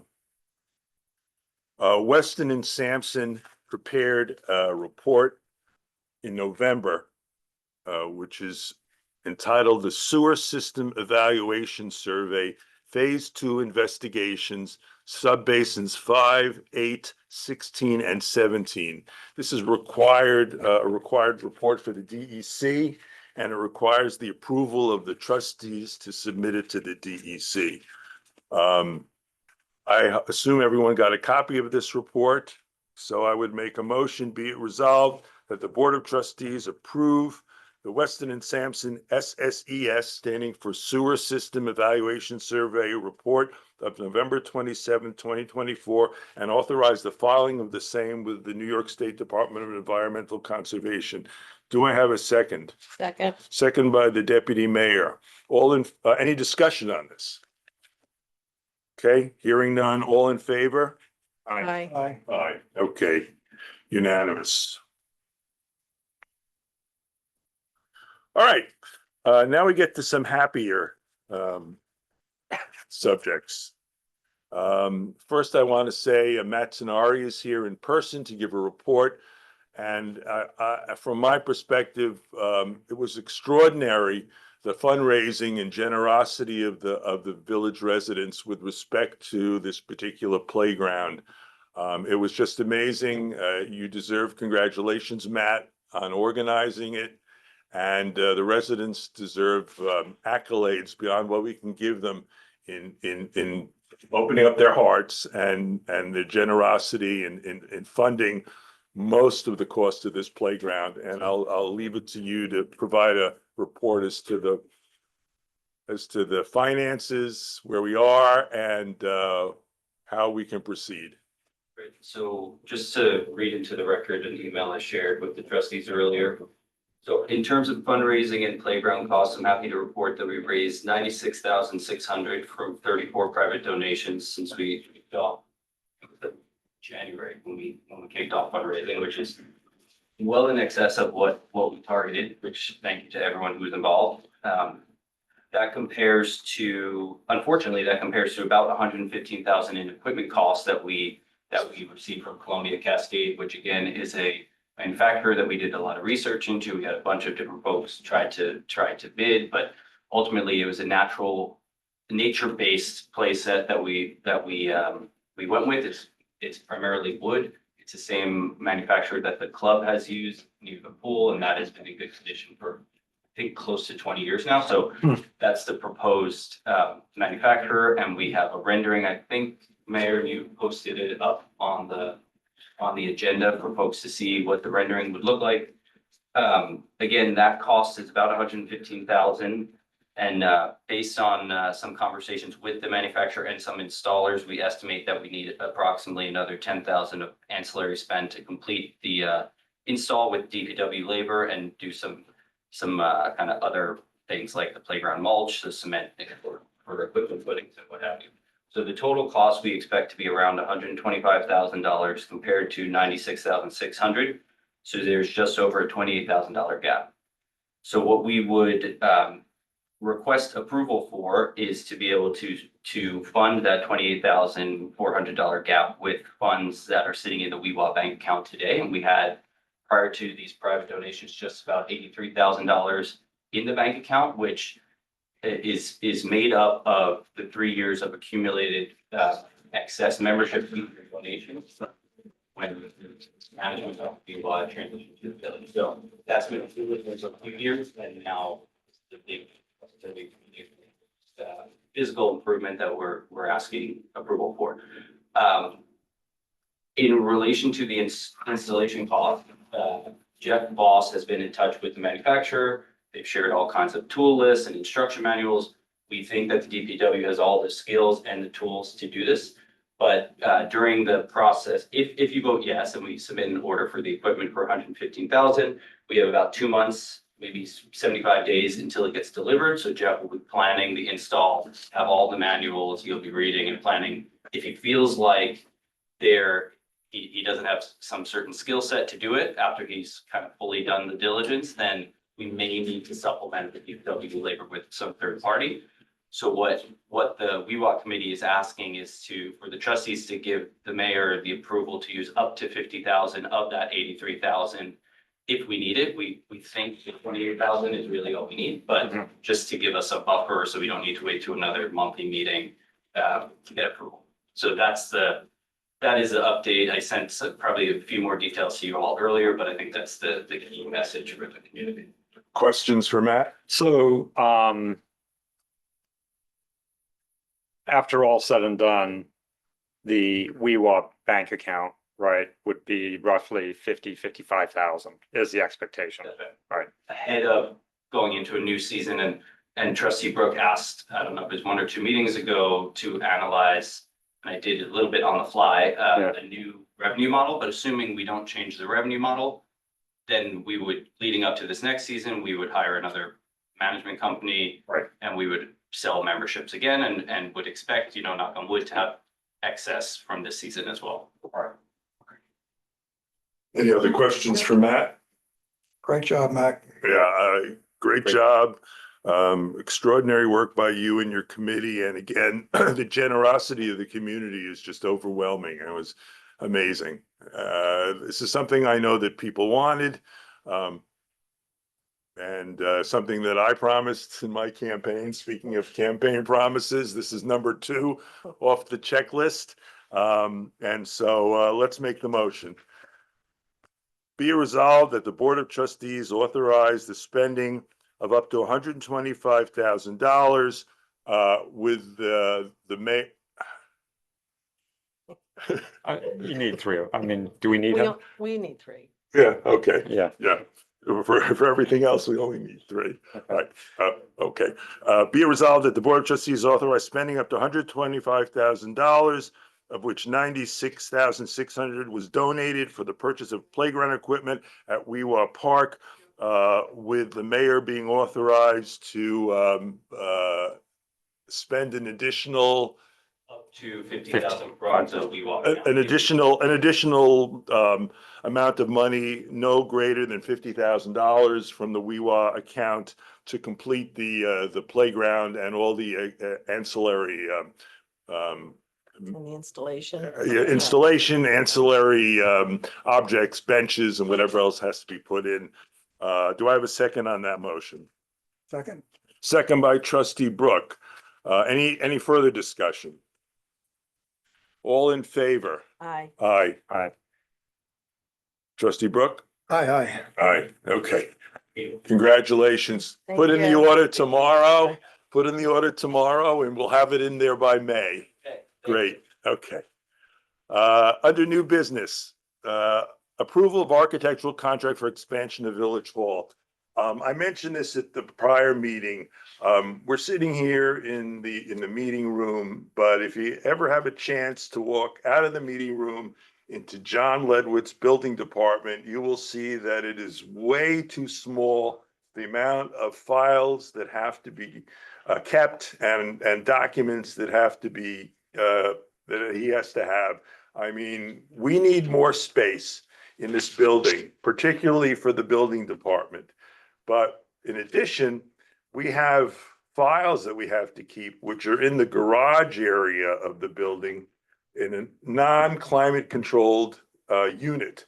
So when it gets cold and it gets hot and it gets wet, those documents are in danger of just crumbling. So the primary purpose of this is to ensure that everyone has enough workspace. In addition, the architect has drawn up designs that would provide us with a conference room, with an additional office, and would reconfigure to some extent to the north this meeting room and the entrance to the meeting room. But we've essentially outgrown what we have here. If anybody's been in this building, you can see how tight everything is, and we need to expand, and we have the luxury of being able to expand to the north, the vacant space directly behind my back. The architect has worked for us for free in meeting with us several times, in putting together plans, and now that we have to go out and get a construction company, the architect quite rightly wishes to be paid for drawings and design work that has to be done in working with the construction company that is ultimately selected. So I think you've all seen the architect's proposal, and I would make the following motion. Be it resolved that the Board of Trustees approve the architectural contract from DeGraw and Dehan for the expansion and renovation of Village Hall. Do I have a second?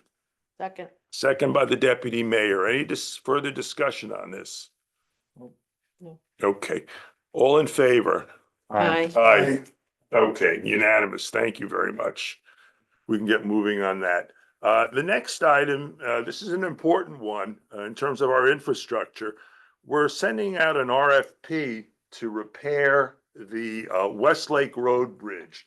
For those of you who don't know where it is, I know the Deputy Mayor knows exactly where it is. It is below Eagle Mountain Road on the way down to Westlake Road, to Turtle Point Road, the intersection with Turtle Point Road and the lake. And that particular bridge, it's a small bridge. It's got a culvert underneath that water flows from an intermittent stream is badly corroding. If you drive by, you'll see that they put up cones, and those cones are getting closer and closer to the center of the road. So we all knew the work had to be done. The DPW was not able to do that work. It requires more specialized construction work. So we're going to send out an RFP, and we have to pick an RFP date. Now, John, perhaps you can recommend a date? Yes, we'd like to give anyone who's going to bid on the project at least 30 days.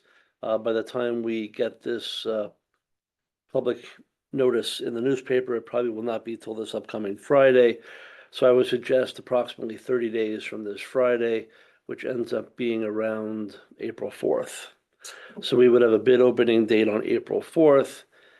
And being involved with these projects in the past, I haven't had a chance to finalize this with the engineer, but we may have a pre-bid meeting date on the 28th, a week beforehand, if any of the contractors have any questions of the engineer, with the hopes that our bids that we received are pretty accurate and tight. So we'd have a pre-bid meeting on the 28th of March and a bid opening date on April 4th. Okay, so for the purpose of this resolution, I think we only need the bid opening date, right? Yes, the 4th.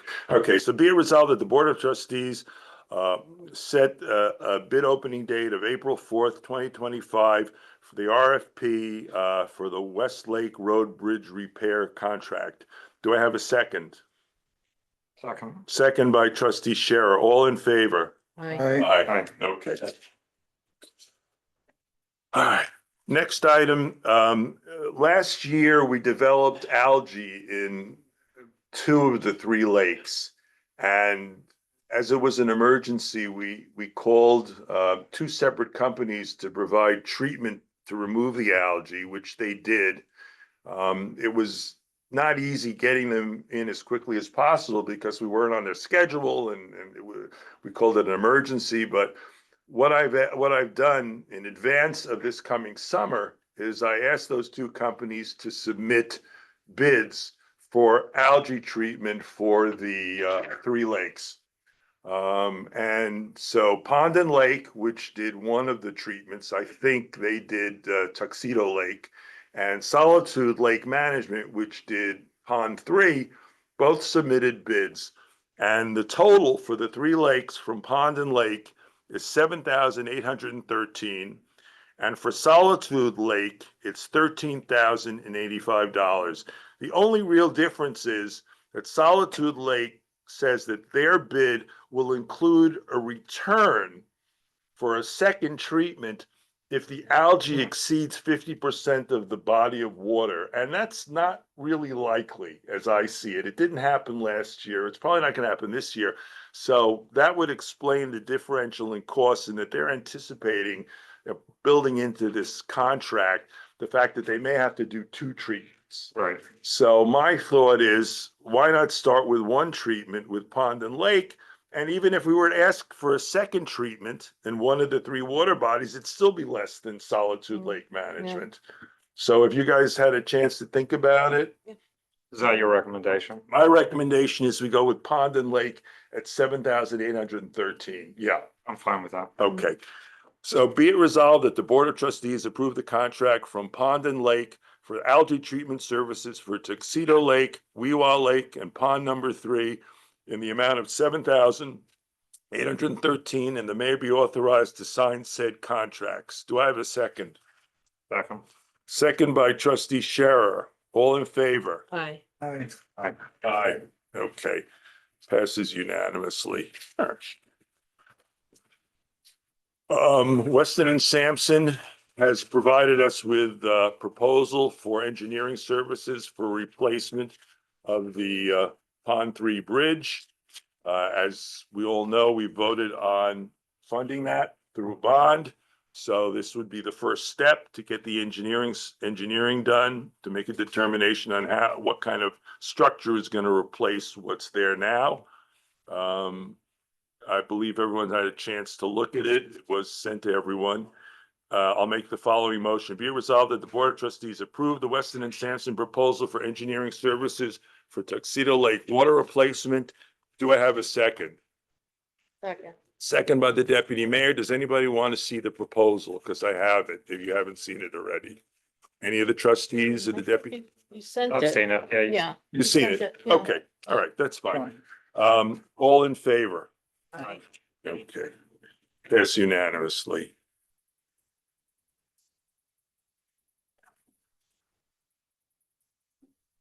Now, we have a problem with the commercial accounts in the town, at least one and possibly more.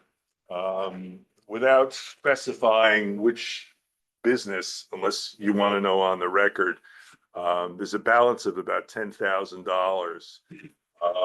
And there was some concern raised by the deputy mayor that that particular business was going to be sold and we would lose the opportunity to collect that balance from the seller, who would essentially wash his hands of his debt. And the question is whether the buyer would be assuming that obligation, and it's unclear to me that they would. However, that deal apparently didn't go through. And so the original owner still owns the business, and I would like to authorize our collections attorney to commence proceedings against that particular business and any other that has a large unpaid balance, commercial only. And that of course refers only to town enterprises. So I make the following motion. Be it resolved that the Board of Trustees authorize the village attorney, the village collections attorney, to commence proceedings against outstanding and unpaid town commercial water accounts, specifically the accounts delineated by the mayor. Do I have a second? Second. I Any thought, discussion? yeah, I thought that business had agreed to a payment plan. I'm not aware of a payment plan. Okay. I think they were just making random payments when they could. I see. Okay. Yeah, I thought they were on a regular plan, but would this at least make any potential new buyer responsible? But by having these proceedings go through? You know, when a corporation, the business is is owned by a corporation. And when that corporation sells the business, sometimes they transfer the assets and liabilities and sometimes they don't. We're not in control of that transaction. This is not a tax that we can collect or levy on the property. We can't put a tax lien on the commercial property, even because we're providing a utility service.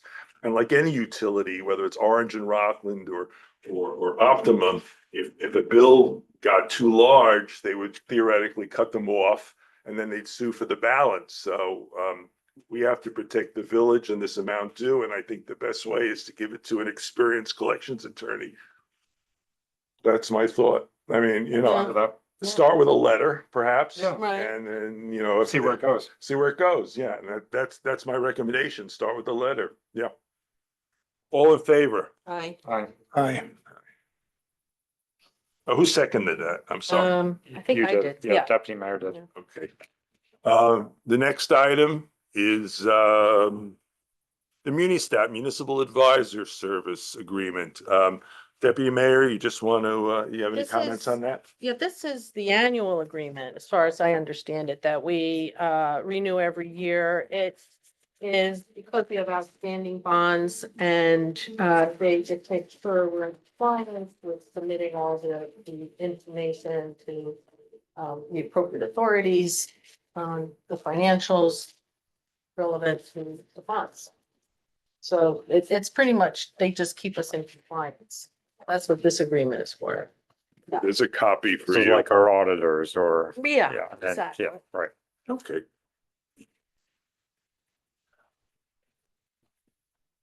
Okay, I make the motion to be resolved that the Board of Trustees approve the Munistat Municipal Advisor Agreement for the fiscal year 2025-26. Do I have a second? Second. Second by the Deputy Mayor. All in favor? Aye. Aye. Aye. Okay. Unanimous. All right. The Weewaa Fishing Club approached me.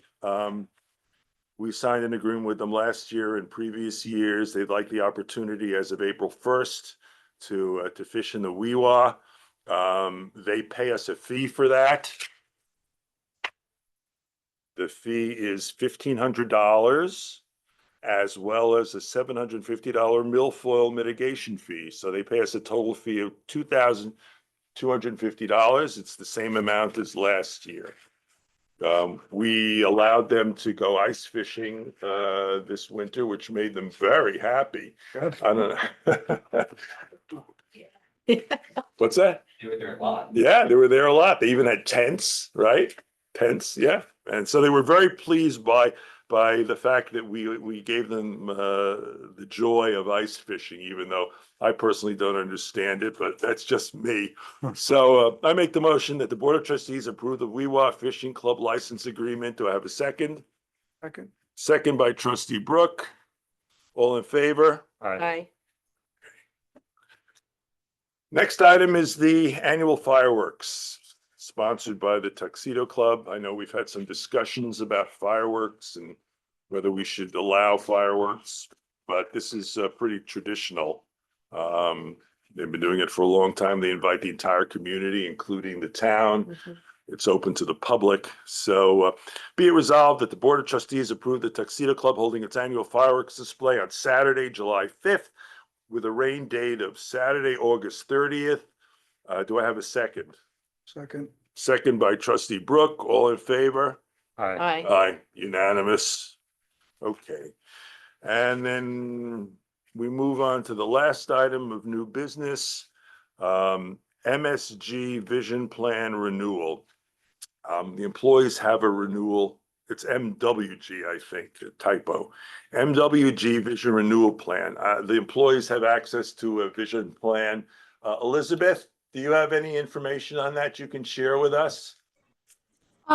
It's just the vision plan that they've used every year for many years now, and the rates are the same as last year. So it's just it's a Employee standard benefit. renewal. Yeah. Right. Have you ever used the plan personally? No, I haven't. Okay, all right. So I'll make the motion be resolved that the Board of Trustees approve renewal of the MWG Vision Plan. The rates are the same as last year. Do I have a second? Second. Second by Trustee Scherer. All in favor? Aye. Aye, okay. Audit of claims. Elizabeth, would you like to handle that? Sure. The bills in the amount of $270,066.41 for the general fund. We have bills in the amount of $3,640.50 for professional fees, $51,821.56 for the sewer fund, and $54,391.44 for the water fund. The bills, even though it's March, this is really the February meeting, and at the February meeting, we have the January bills. So the bills in January are always a little bit high because we have debt payments. So they're a little bit higher than normal, except for the professional fees. But other than that, it's just there's nothing to report. They're just the standard bills that we pay every month. Budget transfers. I do have them posted on the website. I don't know if you need me to read them, but Anybody want to see No. them? No. Any anybody need to see them? No? Okay, fine. That's fine. Now, after budget transfers, we'll go to closing comments. Any members of the public? First, One quick thing. yes, Mr. Tenari. A lot of folks have been asking and just generally talking about Tuxedo Farms. Some people making up things they heard, some people, don't know. So I think maybe if one of the trustees could, maybe next month is not the right time, I don't know, but give it a general update on what's going on with Tuxedo Farms and timelines and something that I think. I do know that. As like a monthly check-in, I think that would Yeah. help some people. That'd be great. Yeah, I'm happy to do that. We have meetings, as I said, I'm on the LDC board that's funded, and the developer is a member of that board. And their plan right now is to have 25 homes ready for sale by the summer. And that's kind of the only update I have right now, but I'll get more of an update. I did see, I got an email, I don't know why, but they are starting to lease out the commercial space, 50,000 square feet of retail, and Oh. they're seemingly kind of handpicking the types of businesses they want there, but Excellent. That's great. I'm glad to hear that. It's not built yet, but I'm glad that they're reaching out and getting people interested. That's great. I'll get more of an update next. We have a March meeting at the LDC. Before or after our next board meeting, do you know? It's probably after. Okay, then yeah. we'll do this in April. Okay, great. But I- All right. On Zoom, Jay Reichcott. Sorry you had to wait so long. I wanted to talk about C-SLAP when I had an audience, but I'll talk about it anyway. C-SLAP is the, I can't remember, it's a citizens lake sampling program. Basically, citizen volunteers take water samples 4 times over the course of the summer, which gets sent into the DEC, who do testing for all alkalinity and mineral content and other important it's too late, I've lost my words. In any event, it monitors the health of the lakes. We've been doing it for years. The program's been going on since 1985. And we sample the Tuxedo Lake, the Weewa Lake, and pond number 3, which the state grandly calls the Little Weewa. We need more people to come help take samples. So tell everybody you know who's interested in the water to come out and help. They can contact me. Best way to do that is through my email address at the planning board, probably because it's easy to find, if they want more information. And with my other minute, I'll say that if we don't have a Tuxedo Farmers Market, I heartily recommend the one in Ramsey. You could tuck ours into one little corner of it. They have multiple vendors. They have at least one organic vendor. They have vegan products available. It is really quite good. I think Michelle's glad you mentioned you're talking to an empty room on that one. We don't want to give up on the Tuxedo Farmers Market yet. Jay, I have a question for you. I wrote to all the lake wardens, the 4 of them, and asked them if they would give their time to the C-SLAP program because, you know, they're the lake wardens. Did you get a response that you're aware of from any of them? You didn't contact me, but they may have contacted Chris Peverly directly or something like that. Okay, well, I'll follow up with them because, you know, with that responsibility, you have to do something, and one of those things might be to help test the waters of your assigned lake. Yes. So I will follow up with the 4 of them. Thanks. Thank you, Mr. Reichcott. My pleasure, sir. Mandy T, you're up. I see what you did there. I just have 2 things. One is with the lake health being addressed with the algae blooms. Some of our neighbors might not be aware that, especially if they're living on the lake, that one thing that they can do to help prevent the algae blooms is to plant some flowers. And if you plant some flowers, I'd be happy to come and paint them. So encouragement to plant things between your house and the lake. And then the other thing is I'm not there in person because it's a little bit of an event to leave my house. And I was hoping that I just wanted to keep it top of mind for the board that they own the pathway between the road and my house, and that has been made very clear to me that I cannot touch it, but it is an icy, muddy mess. And I don't know what could possibly be done to mitigate it until a more long-term solution is there. But I was hoping that whatever snow removal schedule is in place, if that pathway could be added to that, because it's a thing. Okay, well, fortunately, there's no more snow in the forecast for the balance of the season, but we understand your concerns and we will address them. I appreciate that. Thank you. Thank you. Anybody else? Public comment? Okay, any final trustee comments? We're Nope. going into executive session. Yes, yes, okay. Can I I don't know if anybody even cares, but the C-SLAP stands for Citizens Statewide Lake Assessment Program, just FYI. Okay. All right, thank you, Elizabeth. All right, so the next item on the agenda is executive session. So I will make the motion that we enter executive session Be it resolved that that the trustees leave the public meeting and enter executive session at 9:21 PM to discuss legal issues that require advice of counsel. Do I have a second? Second. Second by trustee Brooke. All in favor? Aye. Aye. Aye. Trustee Brooke, I assume you're an aye? Yeah, Okay. Thank you. We'll be back shortly. Thanks, Matt. Thanks, Matt.